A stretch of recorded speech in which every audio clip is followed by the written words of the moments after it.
18. അമ്പാടിയിലേക്ക് മായയുടെ വരവ്. ഗോകുലത്തിൽ 5 വയസ്സിനു മീതെ പ്രായമുള്ള ബാലന്മാരടക്കം ഗോപന്മാരെല്ലാവരും കൃഷ്ണന്റെയും രാമന്റെയും കൂടെ മധുരയിലേക്ക് പോയി. അമ്പാടിയിൽ ഗോപസ്ത്രീകൾ തനിച്ചായി. പശുക്കളെ കറക്കാനും കുളിപ്പിക്കാനും കാട്ടിലേക്ക് മേയ്ക്കാൻ കൊണ്ടുപോവാനുമെല്ലാം സ്ത്രീകളും ബാലികമാരും നിഷ്പ്രയാസം പഠിച്ചു. ഗോപികമാർക്ക് ഒറ്റ പ്രയാസമേ ഉണ്ടായിരുന്നുള്ളൂ. കണ്ണിനു കർപ്പൂരമായ കൃഷ്ണനെ കാണുന്നില്ല. ചെവികളിൽ അമൃതൊഴിക്കുന്ന മുരളീനാദം കേൾക്കുന്നില്ല. കൃഷ്ണനും രാമനും തിരിച്ചെത്തിയാൽ മതിയായിരുന്നു എന്ന് അവർ ഓരോരുത്തരും ഓർത്തു. രാധയുടെ സ്ഥിതി അവരെക്കാൾ കഷ്ടായിരുന്നു. അവൾക്ക് നോക്കുന്ന സ്ഥലത്തൊക്കെ കൃഷ്ണനുണ്ടെന്ന് തോന്നി. അടുത്തു ചെന്നാൽ ആരെയും കാണുകയില്ല. എപ്പോഴും വേണുനാദം കേൾക്കുന്ന പോലെ തോന്നി. എന്നാൽ ശ്രദ്ധിച്ചാൽ അത് കേൾക്കാതെ ആവുകയായി. പക്ഷേ പോകുന്നതിന് മുൻപ് കൃഷ്ണൻ പറഞ്ഞതോർത്ത് രാധ സമാധാനിച്ചു. നമ്മൾ വേർപിരിയുന്നില്ലെന്നല്ലേ കൃഷ്ണൻ പറഞ്ഞത്? എന്റെ മനസ്സിൽ കൃഷ്ണൻ എപ്പോഴും പുഞ്ചിരി തൂക്കിക്കൊണ്ട് നിൽക്കുന്നുണ്ട്. എനിക്ക് കേൾക്കണമെന്ന് തോന്നുമ്പോഴൊക്കെ ഓടക്കുഴലൂതി കേൾപ്പിക്കുന്നുണ്ട്. കൂടെ കൂടെ വന്ന് എന്നെ ആലിംഗനം ചെയ്ത് കവിളത്ത് ചുംബിക്കുന്നുണ്ട്. ഇതിലധികം വേറെന്ത് വേണം? എനിക്കതു മതി. കൃഷ്ണൻ എന്റേതു മാത്രാണ്. ഏറ്റവും ദയനീയമായ അവസ്ഥ യശോദയുടേതായിരുന്നു. അക്രൂരൻ പറഞ്ഞ അവിശ്വസനീയമായ അത്ഭുതം കേട്ട് ആ പാവപ്പെട്ട ഗോപിക അമ്പരന്നു. കൃഷ്ണനെ പ്രസവിച്ചത് താനല്ലെന്നും താൻ പ്രസവിച്ച പെൺകുഞ്ഞിനെ വസുദേവ യാദവൻ എടുത്തുകൊണ്ടുപോയി പകരം തന്റെ അടുത്ത് കൃഷ്ണനെ കിടത്തിയതാണെന്നും തന്റെ പൊന്നോമന മകനെന്ന് വിശ്വസിച്ച് താൻ താലോലിച്ചു വളർത്തിയ ഉണ്ണികൃഷ്ണന്റെ മേൽ തനിക്ക് ഒരവകാശവും ഇല്ലെന്നും വിശ്വസിക്കേണ്ടി വന്നതിൽ യശോദ അളവറ്റ് ദുഃഖിച്ചു. അക്രൂരൻ പറഞ്ഞത് പരമാർത്ഥമല്ലെന്ന് കേൾക്കാൻ കൊതിച്ച് ആ സാധ്വി രോഹിണിയോട്, ദേവി, അക്രൂരന്റെ വാക്കുകൾ അസത്യമാണോ അതോ സത്യമാണോ? ദേവി പറയൂ. രോഹിണി കുറച്ചുനേരം മിണ്ടാതെയിരുന്നു. കുറെ കാലമായി തന്റെ സഖിയും രക്ഷാകർത്തൃയും ആശ്രയവും സ്നേഹവും സന്തോഷവും നൽകിയവളുമായ യശോദയെ വേദനിപ്പിക്കാൻ ആ യാദവ വനിതയ്ക്ക് മടി തോന്നി. എന്നാലും സത്യം പറയാതെയിരിക്കാൻ നിവൃത്തിയില്ലല്ലോ. രോഹിണി നടന്ന സംഭവങ്ങളൊക്കെ തുറന്നു പറഞ്ഞു. യശോദ നിശബ്ദയായി എല്ലാം കേട്ടുകൊണ്ടിരുന്നു.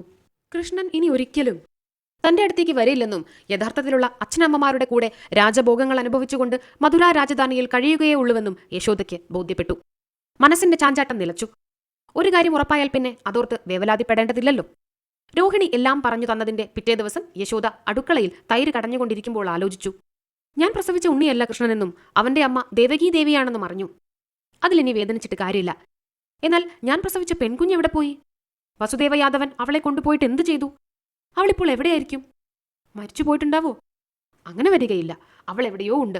മകളെ, എന്റെ പൊന്നോമന മകളെ, വലിയൊരു മോഹഭംഗത്തിൽപ്പെട്ട് വലയുന്ന ഈ അമ്മയുടെ മടിയിലേക്ക് നീ വരില്ലേ? യശോദ കുറച്ചുനേരം മകളെ വിളിച്ച് കണ്ണീരൊഴുക്കി. ആ സമയത്ത് വാതിൽക്കൽ നിന്ന് മധുര ശബ്ദത്തിൽ ആരോ അമ്മേ, അമ്മേ എന്ന് വിളിക്കുന്നത് യശോദ കേട്ടു. ആരായിരിക്കും അത്? അമ്മേ എന്ന് വിളിക്കുന്നത് ആരായിരിക്കും? അവർ സംശയിച്ചു. അയൽക്കാരികളായ ഗോപകുമാരിമാരുടേതല്ല ആ ശബ്ദം. അപരിചിതമെങ്കിലും ആ വിളി സുപരിചിതമായി തോന്നി അവർക്ക്. തൈരു കലക്കുന്ന കാര്യം മറന്ന് അവർ ഓടി അടുക്കള വാതിൽക്കൽ ചെന്ന് നോക്കി. 10-14 വയസ്സ് പ്രായം വരുന്ന ലാവണ്യവതിയായ ഒരു ബാലിക തന്നെ നോക്കി പുഞ്ചിരി തൂക്കി നിൽക്കുന്നതാണ് യശോദ അത്ഭുതത്തോടെ കണ്ടത്. കറുത്തു നീണ്ട തലമുടി അഴിച്ചിട്ടിരിക്കുന്നത് പിൻവശം മുഴുവനും മറയ്ക്കുന്നു. മുടിയിൽ ഇഴപിരിച്ചു ചൂടിയ വെളുത്ത പിച്ചക പൂമാല, അമ്പിളിപ്പൊളി പോലെയുള്ള നെറ്റിമേൽ വീണുകിടക്കുന്ന അളകങ്ങൾ. പക്ഷേ അവ ചുവന്ന സിന്ദൂരപ്പൊട്ടിനെ മറയ്ക്കുന്നില്ല. നീണ്ടിടംപെട്ട താമരപ്പൂവിതൾ മിഴികളിൽ കൃഷ്ണാഞ്ജനം അണിഞ്ഞിട്ടുണ്ട്. എന്തൊരു വടിവത്ത മൂക്ക്! കൃഷ്ണന്റെ മൂക്ക് പോലെയുണ്ട് കണ്ടാൽ. അതിൽ വൈരമൂക്കുത്തിയും നാത്തും മിന്നിത്തിളങ്ങുന്നു. പവിഴം പോലെ തുടുത്ത ചുണ്ടുകൾ, വിടർന്ന് മുല്ലപ്പൂ പോലെയുള്ള ദന്തനിര കാണാനുണ്ട്. കവളുകളുടെ ശോണിമ കണ്ടാൽ വാത്സല്യപൂർവ്വം ചുംബിക്കാൻ തോന്നും. കാതുകളിൽ മാണിക്യം പതിച്ച കുണ്ടലങ്ങൾ ആലോലമാടുന്നു. ശംഖ് പോലെയുള്ള കഴുത്തിനു താഴെ പല പല രത്നങ്ങൾ പതിച്ച സ്വർണാഭരണങ്ങൾ. താരുണ്യാരംഭരമ്യമായ മാറിടം. ശ്രീവല്ലി പോലെ സുന്ദരങ്ങളായ കൈകളിൽ രത്നങ്ങൾ മിന്നിത്തിളങ്ങുന്ന തോൾവളകളും കൈവളകളും മോതിരങ്ങളും. കൃശമായ ഉദരം, ഒതുങ്ങിയ അരക്കെട്ട്, കാൽ ഞെരിയാണയോട് ചേർന്ന് കിടക്കുന്ന കിലുങ്ങുന്ന പാദസരം, പതിഞ്ഞ കൊച്ചു കാലടികൾ, കാൽവിരലുകളിൽ വെള്ളിമോതിരങ്ങൾ. മഞ്ഞപ്പട്ടുടവയാണ് ഉടുത്തിരിക്കുന്നത്. പച്ചനിറത്തിലുള്ള ഉത്തരീയം. പുടവയുടെ മുകളിൽ ഉത്തരീയത്തെ മുറുക്കി ഉറപ്പിച്ചുകൊണ്ട് ഇന്ദ്രനീല രത്നങ്ങൾ പതിച്ച കിലുകിലുങ്ങുന്ന കിങ്ങിണി. ആരായിരിക്കും ഈ മനോഹരിയായ കന്യക? യശോദ എല്ലാം മറന്ന് കണ്ണിമയ്ക്കാതെ നോക്കി നിന്നു. അവർക്കൊന്നും മിണ്ടാൻ കഴിഞ്ഞില്ല. ബാലിക യശോദയെ ആശ്ലേഷിച്ചുകൊണ്ട് ചോദിച്ചു, അമ്മേ, അമ്മയ്ക്ക് എന്നെ മനസ്സിലായില്ലേ? അമ്മ പ്രസവിച്ച മകളാണ് ഞാൻ. ഉണ്ണികൃഷ്ണനെ അമ്മയുടെ അടുത്ത് കിടത്തി എന്നെ എടുത്തുകൊണ്ടുപോയ വസുദേവയാദവന്റെ പത്നി ദേവകീ ദേവിയുടെ കൈകളിൽ നിന്ന് ദുഷ്ടനായ കംസൻ എന്നെ പിടിച്ചു വാങ്ങി പാറപ്പുറത്തടിച്ചു കൊല്ലാനൊരുമ്പെട്ടു. എന്നാൽ ഞാൻ അയാളുടെ കയ്യിൽ നിന്ന് വഴുതി വായുവിലൂടെ പാറിപ്പോയി. എനിക്കൊരു കുഞ്ഞിനെ തരണേ എന്ന് ഭഗവാനോട് കൈകൾ നീട്ടി പ്രാർത്ഥിച്ചുകൊണ്ടിരുന്ന വന്ധ്യയായ ഒരു സ്ത്രീയുടെ കൈക്കുമ്പിളിൽ ചെന്നു വീണു. ഭഗവാൻ തന്ന കുഞ്ഞാണെന്ന് വിചാരിച്ച് ആ സാധുവായ യാദവ വനിത എന്നെ ഓമനിച്ച് വളർത്തി. സന്ധ്യാവലി എന്നാണ് എന്റെ വളർത്തമ്മയുടെ പേര്. ദീർഘതി വളർത്തച്ഛനും. അവരുടെ ലാളനയേറ്റ് ഞാൻ ഇത്രയും കാലം വളർന്നു. യശോദ മകളുടെ മധുരാശ്ലേഷത്തിൽ മനം മയങ്ങി മൃദുസ്വരത്തിൽ ചോദിച്ചു. മകളെ, നിന്റെ പേരെന്താണ്? അതുപോലെ എനിക്ക് അറിഞ്ഞൂടല്ലോ. ബാലിക യശോദയുടെ കവിളിനോട് സ്വന്തം കവിൾ ചേർത്ത് വെച്ച് അമൃത് പൊഴിയും പോലെ പറഞ്ഞു. എന്റെ പേര് മായ എന്നാണമ്മേ. അച്ഛനമ്മമാർ ഇട്ട പേരാണത്. എന്നാൽ എന്നെ പലരും പല പേരുകളിൽ വിളിക്കുന്നു. എനിക്കുള്ളത്ര ഓമന പേരുകൾ സാക്ഷാൽ ലളിതാംബികാദേവിക്ക് പോലും ഉണ്ടെന്ന് തോന്നുന്നില്ല. പക്ഷേ എന്നെ ഇതേവരെ ആരും മകളെ എന്ന് ഉള്ളിൽ തട്ടി ദയനീയമായി വിളിച്ചിട്ടില്ല. ആദ്യമായിട്ടാണ് അമ്മ എന്നെ വിളിച്ചത്. ആ വിളി കേട്ട ഉടൻ ഞാൻ ഇങ്ങോട്ട് പറന്നു വന്നു. ഇനി ഞാൻ ഒരിക്കലും അമ്മയെ വിട്ടുപോവില്ല. യശോദ മായയുടെ മുഖത്ത് നോക്കി പുഞ്ചിരി തൂകി. നോക്കും തോറും ആ കുഞ്ഞിന് കൃഷ്ണന്റെ ഛായ തന്നെയാണെന്ന് വ്യാകുലയായ ആ അമ്മയ്ക്ക് തോന്നി. അവർ വീണ്ടും വീണ്ടും അവളുടെ നെറുകിൽ ചുംബിച്ച് മാറോടണച്ച് താലോലിച്ചു. അന്നു മുതൽക്ക് മായ യശോദയോടൊപ്പം താമസിച്ചു തുടങ്ങി. കൃഷ്ണൻ ചെയ്തിരുന്ന പോലെ പശുക്കളെ മേയ്ക്കാനും അവയ്ക്ക് തീറ്റ കൊടുക്കാനുമായിരുന്നു മുന്നിട്ട് നിന്നത്. മറ്റ് ഗോപബാലികമാരുടെ നേതൃസ്ഥാനവും അവൾ ഏറ്റെടുത്തു. കൃഷ്ണനെപ്പോലെ എല്ലാ ഗോപഭവനങ്ങളിലും അവൾ ഓടിയെത്തി. എല്ലാവരും വിളമ്പിക്കൊടുക്കുന്ന പാലും തൈരും വെണ്ണയും അവൾ ആസ്വദിച്ച് കുടിച്ചു. എത്രയേറെ ഭക്ഷിച്ചാലും അവളുടെ വയർ കൃശമായി തന്നെ ഇരുന്നു. അവളെ ഗോപകുമാരിമാർ ബ്രഹ്മാണ്ഡ മണ്ഡോദരി എന്ന് കളിയാക്കി വിളിച്ചു. കൃഷ്ണന്റെ മുരളീനാദത്തിനു പകരം മായ വീണാസ്വനം പോലെ മധുരമായ ശബ്ദത്തിൽ പാടി. അവളുടെ പാട്ടിലെ അക്ഷരങ്ങളിൽ നിന്ന് ഗായത്രി മന്ത്രവും പഞ്ചദശാക്ഷരി മന്ത്രവുമാണ് പുറപ്പെട്ടത്. പശുക്കളെ മേച്ച് തിരിച്ചുവരുന്ന മായയുടെ പാട്ട് ദൂരെ നിന്ന് തന്നെ കേട്ട് യശോദയും ഗോപികമാരും കൃഷ്ണനെ കാത്തിരുന്നതുപോലെ പടിക്കൽ വന്നു നിന്ന് അകലേക്ക് കണ്ണയച്ചു. ആർക്കും മായയെ പിരിയാൻ വയ്യെങ്കിലും രാധയ്ക്കായിരുന്നു ഏറെ പ്രയാസം. കൃഷ്ണൻ അടുത്തില്ലെന്ന കാര്യം ഗോപികമാർ പലപ്പോഴും മറന്നതായി തോന്നി. എന്നാൽ വല്ലപ്പോഴും കൃഷ്ണനെ ഓർമ്മ വന്ന് യശോദയോ രാധയോ മറ്റു വല്ല ഗോപികമാരോ കൃഷ്ണ എന്നൊന്ന് വിളിച്ചാൽ മതി. അവരുടെ മുന്നിൽ തന്നെ നിൽക്കുകയാണെങ്കിലും മായ പെട്ടെന്ന് അപ്രത്യക്ഷയായി. അവരിൽ നിന്ന് കൃഷ്ണന്റെ സ്മരണ തീരെ വിട്ടുപോയാലേ പിന്നെ അവളെ കാണാൻ കഴിയൂ. പക്ഷേ രാധയൊഴിച്ച് മറ്റാരും തന്നെ അത് ശ്രദ്ധിച്ചില്ല. കൃഷ്ണൻ തനിക്ക് പകരം ഗോപകവാടത്തിലേക്ക് ആശ്വാസത്തിന് പറഞ്ഞയച്ച യോഗമായ ദേവിയാണ് ആ കുമാരിയെന്ന് അവൾക്കു മാത്രം മനസ്സിലായി. എന്നിട്ടും മായയെ കാണുന്ന മാത്രയിൽ അവളുടെ മനസ്സിൽ നിന്ന് ആ ബ്രഹ്മജ്ഞാനം നീങ്ങിയിരുന്നു. സ്വന്തം ജീവിതസഖിയായി അവൾ മായയെ മനസ്സിൽ അഭിഷേകം ചെയ്തു. ദിവസങ്ങൾ നീങ്ങി. ഒരു ദിവസം ദൂരെ നിന്ന് കാളവണ്ടികളുടെ കടകട ശബ്ദം കേട്ടു തുടങ്ങി. കൃഷ്ണൻ മടങ്ങി വരുന്നു. നമ്മുടെ ഉണ്ണികൃഷ്ണനും ജ്യേഷ്ഠന്മാരും അച്ഛനോടും മറ്റു ഗോപന്മാരോടും ഒന്നിച്ച് ഇതാ തിരികെ വന്നു കഴിഞ്ഞു എന്ന് ആഹ്ലാദഘോഷം പുറപ്പെടുപ്പിച്ചുകൊണ്ട് യശോദയും ഗോപവൃദ്ധകളും ഗോപതരുണിമാരും ഗോപകന്യകമാരും കരയുന്ന കുഞ്ഞുങ്ങളെപ്പോലും മറന്ന് പടിക്കിലേക്ക് ഓടിച്ചെന്നു. എന്നാൽ അക്കൂട്ടത്തിൽ മായയെ മാത്രം കണ്ടില്ല. കൃഷ്ണൻ വരുന്നുവെന്ന ആനന്ദോത്സവത്തിൽ ആരും അത് ശ്രദ്ധിച്ചതുമില്ല. പക്ഷേ ആ കാളവണ്ടികളിൽ നിന്ന് ഇറങ്ങിയ ഗോപസംഘത്തിൽ കൃഷ്ണനും രാമനും ഉണ്ടായിരുന്നില്ല. വാടിയ മുഖത്തോടെ നന്ദഗോപനും വൃഷഭാനുവും ഉപനന്ദനും മറ്റു ഗോപന്മാരും വണ്ടികളിൽ നിന്ന് ഇറങ്ങി നന്ദഗോപന്റെ ഭവനത്തിലേക്ക് കടന്നു ചെന്നു. വെണ്ണയും നെയ്യും തൈരും നിറച്ചുകൊണ്ടുപോയിരുന്ന ഒഴിഞ്ഞ പാത്രങ്ങൾ ഗോപസ്ത്രീകൾ എല്ലാവരും കൂടി താങ്ങിപ്പിടിച്ച് സ്വന്തം വീടുകളിലേക്ക് എടുത്തുകൊണ്ടുപോയി. അതിനുശേഷം അവരെല്ലാവരും കൂടി മധുരാപുരിയിലെ വിശേഷങ്ങൾ കേൾക്കാൻ നന്ദഗോപന്റെ ഭവനത്തിൽ തിരക്കുകൂട്ടി. നന്ദഗോപൻ സംഭവങ്ങളെല്ലാം വിവരിച്ചു പറഞ്ഞു. അദ്ദേഹം ഇടയ്ക്ക് പറയാൻ വിട്ടുപോയ കാര്യങ്ങൾ മറ്റു ഗോപന്മാർ പൂരിപ്പിച്ചു. ഞങ്ങൾ മടങ്ങിപ്പോരുമ്പോൾ കൃഷ്ണൻ പറഞ്ഞ വാക്കുകൾ ഗദ്ഗതത്തോടെ നന്ദഗോപൻ എല്ലാരെയും പറഞ്ഞു കേൾപ്പിച്ചു. യശോദയും രാധയും വിങ്ങിപ്പൊട്ടിക്കരഞ്ഞു. മറ്റുള്ള ഗോപസ്ത്രീകളും ഗോപനും ഗോപന്മാരും കണ്ണീർ തൂകി. ഗോപികമാർ വീണ്ടും വീണ്ടും ഓരോന്ന് ചോദിച്ച് കൂടുതൽ വിശദവും സൂക്ഷ്മവുമായ കാര്യങ്ങൾ അറിയാൻ കൊതിച്ചുകൊണ്ടു നിന്നു. കുറെ നേരം കഴിഞ്ഞപ്പോൾ യശോദയ്ക്ക് മായയെ ഓർമ്മ വന്നു. അവർ ദുഃഖം മറന്ന് നന്ദഗോപനോടും മറ്റുള്ളവരോടുമായി പറഞ്ഞു. ഇവിടെ ഒരു വിശേഷമുണ്ടായി. നിങ്ങളെല്ലാവരും മധുരാപുരിക്ക് പോയതിന് പിറ്റേ ദിവസം മായ എന്നൊരു പെൺകുട്ടി ഇവിടെ വന്നു. ഞാൻ പ്രസവിച്ച നമ്മുടെ മകളാണവൾ. അവളെ കണ്ടാൽ പെൺകുട്ടിയുടെ രൂപഭാവങ്ങളിലും വേഷഭൂഷകളിലും കൃഷ്ണൻ വന്ന് നമ്മുടെ മുൻപിൽ നിൽക്കുകയാണെന്നേ തോന്നൂ. അവളെവിടെ? മായേ, മായേ? യശോദ ഗോപകുമാരിമാരുടെ കൂട്ടത്തിലെല്ലാം മായയെ തിരഞ്ഞു. എന്നാൽ അവളെ കണ്ടില്ല. അവർ വീണ്ടും വീണ്ടും മായേ, എന്റെ പൊന്മകളെ എന്ന് വിളിച്ചു. കൃഷ്ണനെ എല്ലാവരും മറന്നു. തന്റെ മകളെ കാണാൻ നന്ദഗോപനും വെമ്പി. ആ സമയത്ത് ഗോപകന്യമാരുടെ കൂട്ടത്തിൽ എവിടെ നിന്നറിയാതെ മായ പ്രത്യക്ഷപ്പെട്ടു. നന്ദഗോപൻ മകളെ പിടിച്ച് മാറോടണച്ച് ചുംബിച്ചു. ഗോപകവാടത്തിലെല്ലാവരും മായയുടെ മയക്കുന്ന സാന്നിധ്യത്തിൽ സംതൃപ്തരായി. എന്നാൽ എപ്പോഴെങ്കിലും കൃഷ്ണന്റെ നാമം വല്ലവരും എതിർച്ചയാ ഉച്ചരിച്ചാലപ്പോൾ മായയുടെ പൊടി പോലും കാണുകയില്ല. എവിടെ തിരിഞ്ഞാലും മായ ആരുടെയും കണ്ണിൽപ്പെടുകയുമില്ല. അത് അവരെ എല്ലാവരെയും അമ്പരപ്പിച്ചു. രാധയ്ക്ക് മാത്രം സംഗതി മനസ്സിലായി. കൃഷ്ണനാമം ഉള്ളിടത്ത് മായ തങ്ങി നിൽക്കുകയില്ല. കൃഷ്ണനെ മറക്കുന്ന നിമിഷത്തിൽ അവൾ മനുഷ്യനെ പൊതിയും. അവളുടെ മാദക മധുരമായ ബന്ധനങ്ങളിൽ നിന്ന് വിടുതൽ കിട്ടണമെങ്കിൽ കൃഷ്ണനെ മറക്കാതിരിക്കുക മാത്രമേ പോംവഴിയുള്ളൂ. സദാ മനസ്സിലും നാവിന്മേലും കൃഷ്ണൻ തത്തിക്കളിക്കുന്നുണ്ടെങ്കിൽ സമാധാനിപ്പിക്കാൻ പോലും അവൾ ഒരിക്കലും അടുത്തു വരികയില്ല. 19. കൃഷ്ണന്റെയും രാമന്റെയും ഗുരുകുലവാസവും ഗുരുദക്ഷിണയും. പശുക്കളെ മേയ്ക്കാൻ മാത്രം ശീലിച്ച കൃഷ്ണനും രാമനും മധുരാപുരിയിലെത്തിയപ്പോൾ വലിയൊരു കുറവ് അനുഭവപ്പെട്ടു. അവർക്ക് രണ്ടുപേർക്കും അക്ഷരങ്ങൾ വായിക്കാനോ എഴുതാനോ വശമുണ്ടായിരുന്നില്ല. വേദവേദംഗങ്ങളുടെയും ഉപനിഷത്തുകളുടെയും ശാസ്ത്രങ്ങളുടെയും കലകളുടെയും കാര്യം പിന്നെ പറയാനോ ഇല്ലല്ലോ. രാജകുമാരന്മാരായ അവരെ അനഭ്യസ്ത വിദ്യരാക്കുന്നത് ശരിയല്ലെന്ന് വസുദേവനും ഉഗ്രസേനനും മാത്രമല്ല അവർക്ക് തന്നെയും ബോധ്യപ്പെട്ടു. അക്കാലത്ത് എല്ലാവരും സാന്ദീപനി മുനിയെയാണ് പരമഗുരുവായി കണ്ടിരുന്നത്. നല്ല മനസ്സും സൽഗുണങ്ങളും ആഭിജാത്യവുമുള്ളവരെ മാത്രമേ ഋഷി ശിഷ്യന്മാരായി സ്വീകരിച്ചിരുന്നുള്ളൂ. അതിനാൽ അദ്ദേഹത്തിന് ശിഷ്യസമ്പത്ത് കുറവായിരുന്നു. വസുദേവൻ കൃഷ്ണനെയും രാമനെയും കൊണ്ട് മഹർഷിയുടെ ആശ്രമത്തിലേക്ക് ചെന്നു. സാധാരണയായി ശിഷ്യന്മാരെ സ്വീകരിക്കുമ്പോൾ ഒരു വാചാപരീക്ഷ നടത്തുന്ന പതിവുണ്ടായിരുന്നു. എന്നാൽ കൃഷ്ണന്റെ മുഖാവിന്ദം ദർശിച്ച മാത്രയിൽ അദ്ദേഹം, വരൂ വരൂ വസുദേവ യാദവ, അങ്ങയുടെ പുത്രന്മാരെ ഞാൻ സന്തോഷത്തോടെ ശിഷ്യന്മാരായിട്ട് എടുക്കുന്നു. എന്റെ ഭാഗ്യം കൊണ്ടാണ് ഇവരെ ശിഷ്യഭാവത്തിൽ കാണാൻ ഇടയായത് എന്ന് ഉദ്ഘോഷിച്ചു. വസുദേവൻ സന്തോഷത്തോടെ കൃഷ്ണനെയും രാമനെയും ഋഷിയുടെ ആശ്രമത്തിൽ ഏൽപ്പിച്ച് കൃതകൃത്യനായി മടങ്ങിപ്പോയി. സാന്ദീപനി മഹർഷിക്ക് കൃഷ്ണനെയും രാമനെയും കൂടാതെ സുധാമാവ് എന്നൊരു ദരിദ്ര ബ്രാഹ്മണ ബാലൻ മാത്രമേ അന്ന് ശിഷ്യനായി ഉണ്ടായിരുന്നുള്ളൂ. സുധാമാവ് ദരിദ്രനെങ്കിലും ഭക്തനും സൽഗുണസമ്പന്നനുമായിരുന്നതുകൊണ്ടാണ് മുനി അയാളെ ശിഷ്യനാക്കിയത്. രാജകുമാരനായാലും പരമദരിദ്രനായാലും ഗുരുകുലത്തിൽ എല്ലാവരും സമന്മാരായിരുന്നു. ഗുരു കുളിച്ചു വരുമ്പോഴേക്കും വൈശ്വദേവത്തിനും ഔപാസനത്തിനും പൂജയ്ക്കും വട്ടം കൂട്ടുക, ഗുരുവും പത്നിയും പറയുന്നതെല്ലാം അതേപടി അനുസരിക്കുക, വീട്ടുജോലികൾ ഏറ്റെടുത്ത് ലോപം കൂടാതെ ചെയ്യുക, ആശ്രമവൃക്ഷങ്ങളും വള്ളികളും ചെടികളും നനയ്ക്കുക, പൂക്കളും നല്ല പഴങ്ങളും കിഴങ്ങുകളും തിരഞ്ഞെടുത്തു കൊണ്ടുവരിക, ഗുരുവിന്റെ കാലുകൾ തലോടിക്കൊടുക്കുക മുതലായ ചില പരിചര്യകളിൽ കൃഷ്ണനും രാമനും സുധാമാവും സുഖം കണ്ടു. ഗുരുപദേശങ്ങൾ അവർ ഭക്ത്യാദര പുരസരം ചെവികൊടുത്ത് മനഃപ്പാടമാക്കുകയും ചെയ്തു. ഋഷിക്ക് ശിഷ്യന്മാരിൽ പക്ഷഭേദമുണ്ടായിരുന്നില്ലെങ്കിലും ഓരോ ശിഷ്യനും ജീവിതത്തിൽ ആവശ്യം വരാവുന്നത് പഠിപ്പിച്ചു കൊടുക്കുക എന്ന നയമാണ് കൈക്കൊണ്ടിരുന്നത്. ബ്രാഹ്മണർക്കു വേണ്ട ചതുർവേദ അധ്യയനവും ദ്വിജധർമാനുഷ്ഠാനവും സദാചാരവും അഹങ്കാരവും അനസൂയതയും ക്ഷമാശീലവും സത്യഭാഷണവും നിസ്വാർത്ഥതയും കൃതജ്ഞതയും ലോഭഹീനതയും കാരുണ്യവും മിതവ്യയശീലവും അക്രോധതയും മധുരവാക്കുകളും സഹിഷ്ണുതയും പരിഹിതകാംക്ഷയും പിതൃക്കൾക്കു വേണ്ടി അനുഷ്ഠിക്കേണ്ട ശ്രാദ്ധകർമ്മങ്ങളും ലോകത്തിന് മുഴുവൻ നന്മ വരണമെന്നുള്ള പ്രാർത്ഥനയും പരദൂഷണത്തിൽ നിന്ന് വിട്ടുനിൽക്കലും പരഗുണങ്ങളിലും ഐശ്വര്യങ്ങളിലും സന്തോഷിക്കാനുള്ള കഴിവുമാണ് അദ്ദേഹം പഠിപ്പിച്ചത്. രാജകുമാരന്മാരായ കൃഷ്ണനും രാമനും ഇപ്പറഞ്ഞ സൽഗുണങ്ങൾക്കു പുറമെ 64 കലാവിദ്യകളും വിജ്ഞനായ മഹർഷി പഠിപ്പിച്ചു കൊടുത്തു. കൃഷ്ണൻ സാധാരണ മനുഷ്യനല്ലെന്ന് 2 ദിവസങ്ങൾക്കുള്ളിൽ അദ്ദേഹത്തിന് ബോധ്യമായി. 64 ദിവസങ്ങൾ കൊണ്ട് മുനിക്ക് അറിയാവുന്നതെല്ലാം കൃഷ്ണനും രാമനും പഠിച്ചു കഴിഞ്ഞു.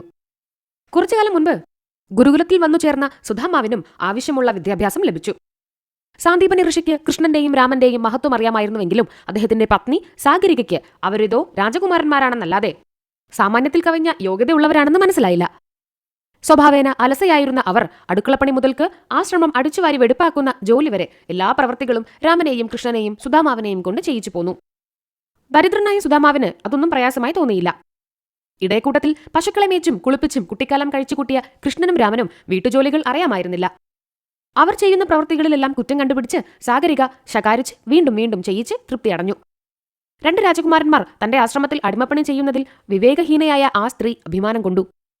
ഒരു ദിവസം വൈകുന്നേരം സാഗരിക കൃഷ്ണനോട് പറഞ്ഞു, കൃഷ്ണ, നാളേക്ക് വിറകൊട്ടുമില്ല. നാളെ നിങ്ങൾ എങ്ങനെ പാല് കാച്ചും, എങ്ങനെ ചോറും കറികളും ഉണ്ടാക്കും?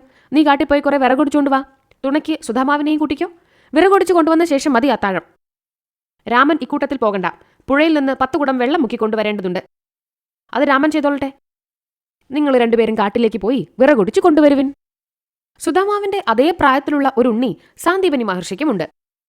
ആ ഉണ്ണി അമാവാസി നാൾ കടലിൽ കുളിക്കാൻ പോയപ്പോൾ വെള്ളത്തിൽ മുങ്ങി മരിച്ചുപോയി. സാഗരികയ്ക്ക് ആ ദുഃഖം അല്പമെങ്കിലും സഹിക്കാൻ കഴിയുന്നത് സുധാമാവിനെ കാണുമ്പോഴായിരുന്നു. അതുകൊണ്ട് അവർ പലപ്പോഴും മധുരഭക്ഷ്യങ്ങൾ കൃഷ്ണനും രാമനും കൊടുക്കാതെ സുധാമാവിന് മാത്രം കൊടുത്തിരുന്നു. എന്നാൽ നിസ്വാർത്ഥനായ സുധാമാവ് എന്ത് കിട്ടിയാലും കൃഷ്ണനും രാമനും പങ്കുവെച്ച് കൊടുത്തിട്ടേ കഴിക്കുമായിരുന്നുള്ളൂ.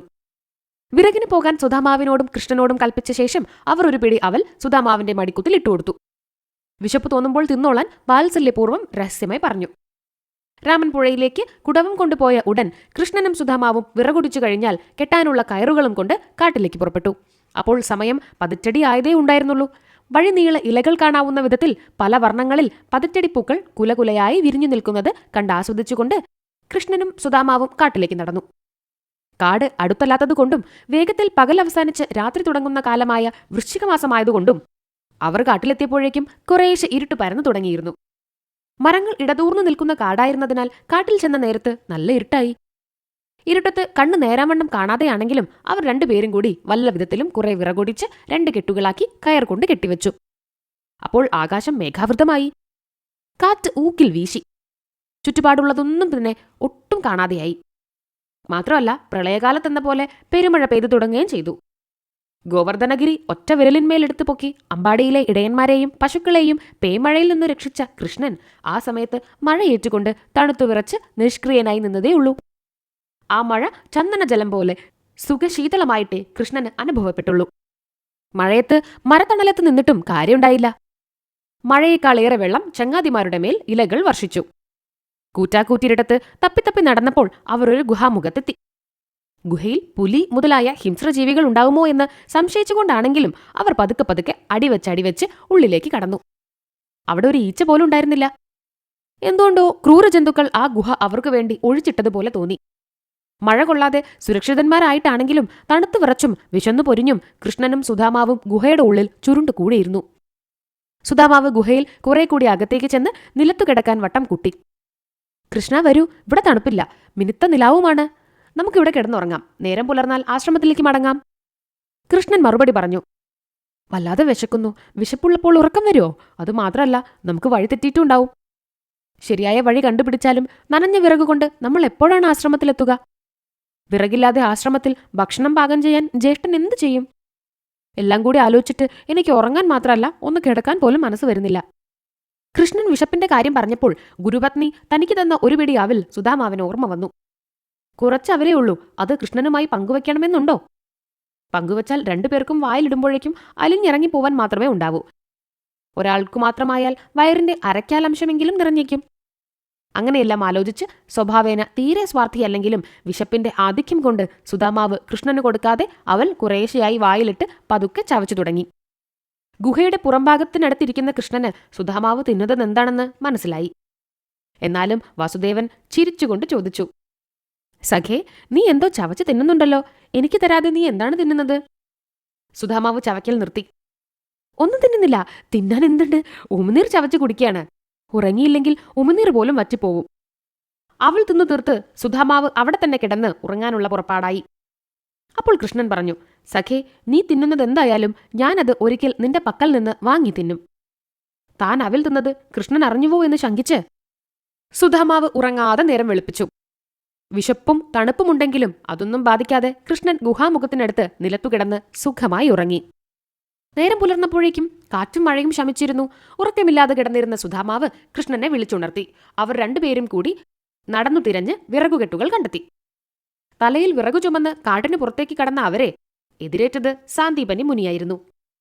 അദ്ദേഹം ബാലന്മാരെ രണ്ടുപേരെയും ആശ്ലേഷിച്ച് ഗദ്ഗതത്തോടെ പറഞ്ഞു, നിങ്ങൾ വിറകൊടിക്കാൻ വൈകുന്നേരം കാട്ടിലേക്ക് പോയത് ഞാൻ അറിഞ്ഞില്ല. കാട്ടിലേക്കും മറ്റ് അപരിചിത സ്ഥലങ്ങളിലേക്കും വൈകുന്നേരം പോകുന്നത് ശരിയല്ല. വേഗം രാത്രിയാവുന്ന കാലമാണ്. സായാഹ്നം സന്ധ്യയാവും. സന്ധ്യ കൂരിട്ടുള്ള രാത്രിയുമാവും. വിശേഷിച്ച് കറുത്തവാവ്. ഇടതൂർന്ന കാട്, പെരുമഴ, കൊടുങ്കാറ്റ്, ഇടിവെട്ട്, മിന്നൽ. നിങ്ങളെ കാണാതെ ഞാൻ രാത്രി മുഴുവൻ ഉറങ്ങിയിട്ടേയില്ല. കഷ്ടിച്ച് വെളിച്ചം കണ്ടു തുടങ്ങിയപ്പോൾ അന്വേഷിച്ചു പുറപ്പെട്ടു. നിങ്ങൾ വല്ലാതെ കഷ്ടപ്പെട്ടിട്ടുണ്ടാവും. മഴ നനഞ്ഞ ഈറൻ വസ്ത്രവും തണുപ്പും വിശപ്പും ദുഷ്ടജന്തുക്കൾ നിറഞ്ഞ കാടും നിങ്ങളെ വലയ്ക്കുമല്ലോ എന്നോർത്ത് ഒരു നിമിഷം പോലും എനിക്ക് സ്വാസ്ഥ്യമുണ്ടായിട്ടില്ല. കൃഷ്ണൻ പുഞ്ചിരിയോടെ പറഞ്ഞു. ഗുരുകാരുണ്യം കൊണ്ട് ഞങ്ങൾക്ക് കാര്യമായ ബുദ്ധിമുട്ടൊന്നും ഉണ്ടായില്ല. മഴ നനയാതെ ഇരിക്കാനും കിടക്കാനും ഞങ്ങൾ ഒരു ഗുഹ കണ്ടെത്തി. അതിനകത്ത് കിടന്ന് ഞങ്ങൾ സുഖമായി ഉറങ്ങി. വിശപ്പും തോന്നിയില്ല. ഉമിനീർ ചവച്ചു കുടിച്ചുകൊണ്ട് ഞങ്ങൾ വിശപ്പ് മറന്ന് സുഖമായി ഉറങ്ങി. അങ്ങും അമ്മയും ഞങ്ങളെക്കുറിച്ചോർത്ത് ആദ്യപ്പെടുമല്ലോ എന്ന് മാത്രമായിരുന്നു ഞങ്ങൾക്ക് വേവലാതി. വിറകുടിക്കാൻ വൈകുന്നേരം ഞങ്ങളെ കാട്ടിലേക്ക് അയച്ചതിന് അങ്ങ് അമ്മയെ കുറ്റപ്പെടുത്തരുതെന്ന് പ്രാർത്ഥിക്കുന്നു. ആവശ്യങ്ങൾ കൂടുതൽ കൊണ്ടാണ് അമ്മ ഞങ്ങളെ അസമയത്ത് അയച്ചത്. അമ്മ അതിൽ തെറ്റുകാരിയല്ല. വിറക് തീരും മുൻപ് തന്നെ ഞങ്ങൾ അത് നോക്കി നേരത്തെ തന്നെ കൊണ്ടുവരേണ്ടതായിരുന്നു. അതിൽ ഞങ്ങളാണ് കുറ്റക്കാർ. കൃഷ്ണന്റെ വാക്കുകളുടെ മാധുര്യം സാന്ദീപനി ഋഷിയുടെ ചെവികളിലും മനസ്സിലും അമൃതധാരയൊഴുക്കി. അദ്ദേഹം കൃഷ്ണനെ ആശ്ലേഷിച്ച് നെറുകയിൽ ചുംബിച്ചു. വാസുദേവ കൃഷ്ണ, നിനക്ക് ദീർഘായുസ്സും മേൽക്കുമേൽ അഭിവൃദ്ധിയും സൗഭാഗ്യങ്ങളും സൽകീർത്തിയും ഉണ്ടാവും. ഈ ഭൂമിയിൽ ചെയ്യേണ്ടത് മുഴുവൻ ചെയ്തു തീർത്തിട്ടേ നീ ഇവിടം വിടാവൂ. നിനക്ക് ഒരുപാട് കർത്തവ്യങ്ങളുണ്ടെന്ന് ഞാൻ മനസ്സിലാക്കുന്നു. എല്ലാം യഥാകാലം യഥാവിധി നീ നിവർത്തിക്കും. കൃഷ്ണൻ ഗുരുവിനെ പ്രണമിച്ചു. ഗുരുകാരുണ്യമുണ്ടായാൽ എത്ര ആയാസകരമായ കടമയാണെങ്കിലും എനിക്കത് ചെയ്യാൻ കഴിയും. മഹർഷി വീണ്ടും വീണ്ടും കൃഷ്ണനെ അനുഗ്രഹിച്ചു. താമസിയാതെ അവർ ആശ്രമത്തിൽ തിരിച്ചെത്തി. കൃഷ്ണൻ എവിടെ പോയാലും ഏത് ചുറ്റുപാടുകളിലും യാതൊരു ആപത്തും സംഭവിക്കയില്ലെന്ന് പൂർവ്വകാല അനുഭവങ്ങൾ വെച്ച് അറിയാമായിരുന്നുവെങ്കിലും രാമൻ പരിഭ്രമം കൊണ്ട് പരവശനായിരുന്നു. സാഗരികയാവട്ടെ താൻ ചെയ്ത തെറ്റിൽ പശ്ചാത്തപിച്ച് തല കുനിച്ചുകൊണ്ട് നിശബ്ദം നിന്നു. മുനി തന്റെ പത്നിയെ സാകൂതമൊന്ന് നോക്കിയതല്ലാതെ കൃഷ്ണന്റെ പ്രാർത്ഥന മാനിച്ച് അവരെ കുറ്റപ്പെടുത്തുകയോ ശകാരിക്കുകയോ ചെയ്തില്ല. കൃഷ്ണൻ ഓടിച്ചെന്ന് അവരുടെ കാലുകൾ തൊട്ട് വന്നിച്ച് അനുഗ്രഹം നൽകാൻ പ്രാർത്ഥിച്ചു. അവർ അപരാധബോധത്തോടെ കൃഷ്ണനെ പിടിച്ചാശ്ലേഷിച്ച് നെറ്റിമേൽ ചുംബിച്ചു. ദിവസങ്ങൾ കഴിഞ്ഞു. ബ്രാഹ്മണർക്കു വേണ്ട വേദാധ്യയനവും മറ്റു കർമ്മങ്ങളും പഠിച്ചു കഴിഞ്ഞ് സുധാമാവ് ആശ്രമം വിട്ടു. അതിനു മുൻപ് തന്നെ 64 ദിവസം കൊണ്ട് 64 കലകളും പഠിച്ചുറപ്പിച്ച കൃഷ്ണനും രാമനും ആശ്രമം വിടാൻ ഒരുങ്ങിയിരിപ്പായിരുന്നു. സുധാമാവിനെ യാത്ര അയച്ചിട്ടേ പോകുന്നുള്ളൂന്ന് കരുതി അവർ ഒരാഴ്ച കൂടി ഗുരുവിന്റെയും പത്നിയുടെയും ലാളനകൾ അനുഭവിച്ചുകൊണ്ട് അവിടെ താമസിച്ചു. ഗുരുദക്ഷിണ കൊടുക്കാൻ സുധാമാവിന്റെ പക്കൽ ഒന്നും ഉണ്ടായിരുന്നില്ല. ഗുരു ഒന്നും പ്രതീക്ഷിച്ചിരുന്നതുമില്ല. ദക്ഷിണ കൊടുക്കാതെ വിദ്യാഭ്യാസം മുഴുമിച്ച് പോകേണ്ടി വന്നതിൽ ലജ്ജിച്ചും കുണ്ഠിതപ്പെട്ടും നിന്ന സുധാമാവിനെ ഗുരു നല്ല വാക്കുകൾ പറഞ്ഞ് ആശ്വസിപ്പിച്ച് ആശീർവദിച്ചു. ഇനി നമ്മൾ എന്ന് കാണും? സുധാമാവ് കൃഷ്ണനോട് ചോദിച്ചു. കൃഷ്ണൻ മറുപടി പറഞ്ഞു, നീ എന്നെ കാണാൻ ഒരു ദിവസം വരും, ഞാൻ അതും കാത്തിരിക്കുകയാണ്. തന്റെ ചെറ്റക്കുടലിലേക്ക് കൃഷ്ണനെ ക്ഷണിക്കാൻ നിവൃത്തിയില്ലാത്തതിനാൽ സുധാമാവ് ഞാനൊരു ദിവസം സൗകര്യം പോലെ വരാം എന്ന് പറഞ്ഞ് യാത്രയായി. തുടർന്ന് കൃഷ്ണനും രാമനും ഋഷിയുടെ മുൻപിൽ കൈകൂപ്പി നിന്നു. ഞങ്ങൾ എന്ത് ദക്ഷിണയാണ് അങ്ങേക്ക് തരേണ്ടത്? രത്നങ്ങളോ സുഖസൗകര്യങ്ങളോ ഉള്ള ഭവനമോ കൊമ്പുകളും കുളമ്പുകളും പൊന്നുകൊണ്ട് കെട്ടിച്ച നവപ്രസൂതങ്ങളായ പശുക്കളോ എന്ത് വേണമെന്ന് പറയേ വേണ്ടൂ, അത് അങ്ങയുടേതായിരിക്കും. സാന്ദീപനി മഹർഷി കൃഷ്ണന്റെ മുഖത്ത് നോക്കി. വാസുദേവ കൃഷ്ണ, ദേവകീ തനയ, നന്ദാത്മജ, യശോദാസുത, സാധാരണ രാജകുമാരന്മാരെ പോലെ വിടുവേലകൾ ചെയ്തുകൊണ്ട് ആശ്രമത്തിൽ ഗുരുകുലവാസം ചെയ്തുവെങ്കിലും അങ്ങ് മനുഷ്യരൂപമെടുത്ത ഭഗവാന്റെ അവതാരമാണെന്ന് നാരദമുനി എന്നോട് പറയണ്ടായി. അങ്ങ് ചെയ്ത അദ്ഭുത കർമ്മങ്ങൾ മുഴുവനും ഞാൻ ഉൾക്കണ്ണുകൾ കൊണ്ട് കണ്ടിട്ടുണ്ട്. സാധാരണക്കാർക്കൊന്നും സാധിക്കാത്ത ഒരു കാര്യമാണ് ഞാൻ ഗുരുദക്ഷിണയായി അങ്ങയോട് ആവശ്യപ്പെടുന്നത്. 2 കൊല്ലം മുൻപ് എന്റെ ഒരേ ഒരു മകനായ സൂര്യനാരായണൻ 5-ാം വയസ്സിൽ കടലിൽ കുളിക്കുമ്പോൾ ആരോ കാലുകൾ പെട്ടെന്ന് പിടിച്ചു വലിച്ചിട്ടെന്ന പോലെ കടലിൽ വെള്ളത്തിൽ മുങ്ങിപ്പോയി. കൂടെ കുളിച്ചിരുന്ന എനിക്ക് ഒന്നും ചെയ്യാൻ കഴിഞ്ഞില്ല. അവന്റെ മൃതശരീരം പോലും ഞങ്ങൾക്ക് കിട്ടിയില്ല. ആ മകനെ ഓർത്ത് ഇന്നും പത്നിയും ഞാനും നീറി കഴിയാണ്. അവനില്ലെങ്കിൽ സാന്ദീപനീകുലം മുഴുവനും കുറ്റിയേറ്റു പോവും. ഞങ്ങൾക്ക് 2 പേർക്കും മാത്രമല്ല, ഞങ്ങളുടെ സഹോദരി സഹോദരന്മാർക്കും ഓമനിക്കാനുള്ള ഒരേ ഒരു ഉണ്ണിയായിരുന്നു അവൻ. അങ്ങ് അവനെ എനിക്ക് ജീവനോടെ കേടുപാടുകളൊന്നുമില്ലാതെ തിരികെ കൊണ്ടുവന്ന് തരണം. അതാണ് ഗുരുദക്ഷിണയായി ഞാൻ ആവശ്യപ്പെടുന്നത്. മുഖത്ത് യാതൊരു ഭാവവ്യത്യാസവുമില്ലാതെ കൃഷ്ണൻ എല്ലാം കേട്ടു. എത്ര പ്രയത്നിച്ചിട്ടായാലും ശരി, ഈ ഗുരുദക്ഷിണ ഞാൻ തീർച്ചയായും കൊണ്ടുവരും. കൃഷ്ണനും രാമനും ആശ്രമത്തിൽ നിന്ന് പുറത്തു കടന്ന് നടന്നു. ഗുരുവിന്റെ മൃതനായ പുത്രനെ കൃഷ്ണൻ എങ്ങനെ വീണ്ടെടുത്തു കൊടുക്കുമെന്ന് രാമൻ സംശയിച്ചു. എന്നാൽ കൃഷ്ണന്റെ ദാർഢ്യം സ്ഫുരിക്കുന്ന മുഖം കണ്ടപ്പോൾ രാമൻ ഒന്നും ചോദിക്കാൻ കഴിവില്ലാതെയായി. കൃഷ്ണനും രാമനും കടൽക്കരയിലെത്തി. രാമനെ കരയ്ക്ക് നിർത്തി കൃഷ്ണൻ കടലിലിറങ്ങി താണു പോയി വരുണദേവരാജന്റെ രാജധാനിയിലെത്തി. പണ്ടൊരിക്കൽ നന്ദഗോപൻ കാളിന്ദി നദിയിൽ കുളിക്കുമ്പോൾ ഒരു വരുണകിങ്കരൻ അദ്ദേഹത്തെ പിടിച്ചുകൊണ്ടുപോയിരുന്നത് ഓർത്തുകൊണ്ടാണ് കൃഷ്ണൻ വരുണ മന്ദിരത്തിലേക്ക് ചെന്നത്. കൃഷ്ണനെ കണ്ടപ്പോൾ മുൻപുണ്ടായതൊന്നും മറന്നിട്ടില്ലാതിരുന്ന വിപാശൻ മുതലായ ഭൃത്യന്മാർ ഭയപ്പെട്ട് വരുണനെ വിവരമറിയിച്ചു. വരുണൻ ഉടൻ വന്ന് കൃഷ്ണനെ വന്ദിച്ചു. കൃഷ്ണ, അങ്ങയുടെ വരവിന്റെ ഉദ്ദേശം എനിക്ക് മനസ്സിലാവുന്നില്ല. ഞാനോ എന്റെ കിങ്കരന്മാരോ അങ്ങേക്ക് അനിഷ്ടമായി വല്ലതും ചെയ്തതായി ഓർമ്മയിലില്ല. എന്താണ് കാര്യമെന്ന് സദയം പറയണേ. കൃഷ്ണൻ പറഞ്ഞു. സാന്ദീപനിയുടെ 5 വയസ്സായ ഉണ്ണി കടലിൽ കുളിക്കുമ്പോൾ താണുപോയി. മൃതദേഹം പോലും കിട്ടിയിട്ടില്ല. ആ ബ്രാഹ്മണ ബാലൻ ഇവിടെ ഉണ്ടാവുമല്ലോ. ഇല്ലേ? അവൻ എനിക്ക് തരൂ, ഞാൻ ഗുരുവിന് ദക്ഷിണ നൽകട്ടെ. വരുണൻ കൃഷ്ണന്റെ കാലുകൾ തൊട്ട് വന്നിച്ചു. വസുദേവ കൃഷ്ണ, സാന്ദീപനി മഹർഷിയുടെ മകനെ ആരും ഇവിടേക്ക് കൊണ്ടുവന്നിട്ടില്ല. ഞാനൊരു ഊഹം പറയാം. കടലിനടിയിൽ പഞ്ചജനൻ എന്നൊരസുരനുണ്ട്. ശംഖിന്റെ ആകൃതിയാണ് അവന്. അവൻ കടലിൽ കുളിക്കുന്ന കുട്ടികളെ പിടികൂടി തന്റെ ശംഖവക്രത്തിലൂടെ ഭക്ഷിക്കുന്ന പതിവുണ്ട്. അങ്ങ് അവനെ കൊന്നുകളഞ്ഞ് ഉണ്ണിയെ രക്ഷിച്ചെടുക്കൂ. വരുണൻ നിർദ്ദേശിച്ച വഴിയിലൂടെ കൃഷ്ണൻ വെള്ളത്തിനടിയിൽ നീന്തിപ്പോയി. കവടികളും ചിപ്പികളും ചെറുതരം ശംഖുകളും കൊണ്ട് നിർമ്മിച്ച അസുരഭവനത്തിലേക്ക് കൃഷ്ണൻ ഊളിയിട്ടു കടന്ന് ശംഖാകൃതിയിലുള്ള പഞ്ചജനനിരിക്കുന്ന സിംഹാസനത്തിനടുത്ത് എത്തി. താൻ കൊണ്ടുവരാത്ത ഒരു മനുഷ്യൻ തന്നെ സമീപിക്കുന്നത് കണ്ട് ആശ്ചര്യപ്പെട്ട് പഞ്ചജനൻ ശംഖിന്റെ വിടവ് തുറന്ന് കൃഷ്ണനെ വിഴുങ്ങാനോങ്ങി. കൃഷ്ണൻ ആ വിടവിൽ വലതു കൈയിട്ട് അവനെ ഒന്നിച്ച് ഇടത്തെ കൈയിൽ ഒതുക്കി വട പൊളിക്കും പോലെ പൊളിച്ച് ഉടച്ചു കളഞ്ഞു. ജീവൻ പോകും മുമ്പ് പഞ്ചജനൻ കൃഷ്ണനെ നോക്കി സംസാരിച്ചു. എനിക്ക് മുക്തി തരാനല്ലേ അങ്ങ് വന്നത്? എന്റെ ഭാഗ്യം തന്നെ. സാന്ദീപനി മുനിയുടെ ഉണ്ണിയെ ഞാൻ തിന്നിട്ടില്ല. ആ ചെറിയ ബ്രാഹ്മണകുമാരന്റെ തപശക്തി കൊണ്ട് എനിക്കവനെ വിഴുങ്ങാൻ കഴിഞ്ഞില്ല. ആയുസ് അവസാനിച്ചിരുന്നതിനാൽ അവനെ കൊണ്ടുപോയത് യമധർമ്മരാജാവ് തന്നെയാണ്. എനിക്ക് അങ്ങയുടെ ഒരു പ്രാർത്ഥനയുണ്ട്. ശംഖിന്റെ ആകൃതിയിലുള്ള ദുഷ്ടനായ രസുരനാണ് ഞാനെങ്കിലും അങ്ങയുടെ പാവന പാണികൾ തൊട്ടതുകൊണ്ട് എന്റെ പാപങ്ങൾ മുഴുവൻ നശിച്ചുപോയി. അങ്ങ് എന്റെ ശരീരം അഗ്നിയിൽ മുക്കി ശുദ്ധി വരുത്തിയ ശേഷം അങ്ങയുടെ ശംഖായി ഉപയോഗിച്ച് എന്നെ അനുഗ്രഹിക്കണം. പാഞ്ചജന്യം എന്ന ഈ ശംഖിന്റെ നാദം സജ്ജനങ്ങൾക്ക് അതിസുഖദവും ദുർജനങ്ങൾക്ക് ഭീതിതവുമായിരിക്കും. അങ്ങ് ഈ ശംഖൂതിയാൽ ലോകത്തിന് മുഴുവൻ മംഗളം കൈവരും. കൃഷ്ണൻ ഉടൻ യമധർമ്മരാജാവിന്റെ സ്വന്തം നഗരമായ സംയമനീപുരിയിലേക്ക് ആകാശമാർഗേണ പോയി. വസുദേവകൃഷ്ണൻ അവിടെയെത്തി പാഞ്ചജന്യം എന്ന ശംഖൂതിയതോടെ പാപികളെ പലതരത്തിൽ ദണ്ഡിപ്പിച്ചുകൊണ്ടിരുന്ന യമകിങ്കരന്മാരുടെ കൈകൾ അനങ്ങാതെയായി. അവർ നിന്ന നിലയ്ക്ക് സ്തബ്ധരായി. പാപികളുടെ വിശപ്പും ദാഹവും ചൂടും കഠിനമായ വേദനയും ശമിച്ചു. കുളിർക്കാറ്റ് വന്ന് തലോടുന്നത് പോലെയുള്ള സുഖം അവർ അനുഭവിച്ചു. നരകം സ്വർഗലോകം പോലെ ശോകരഹിതവും സുഖപ്രദവുമായി തീർന്നു.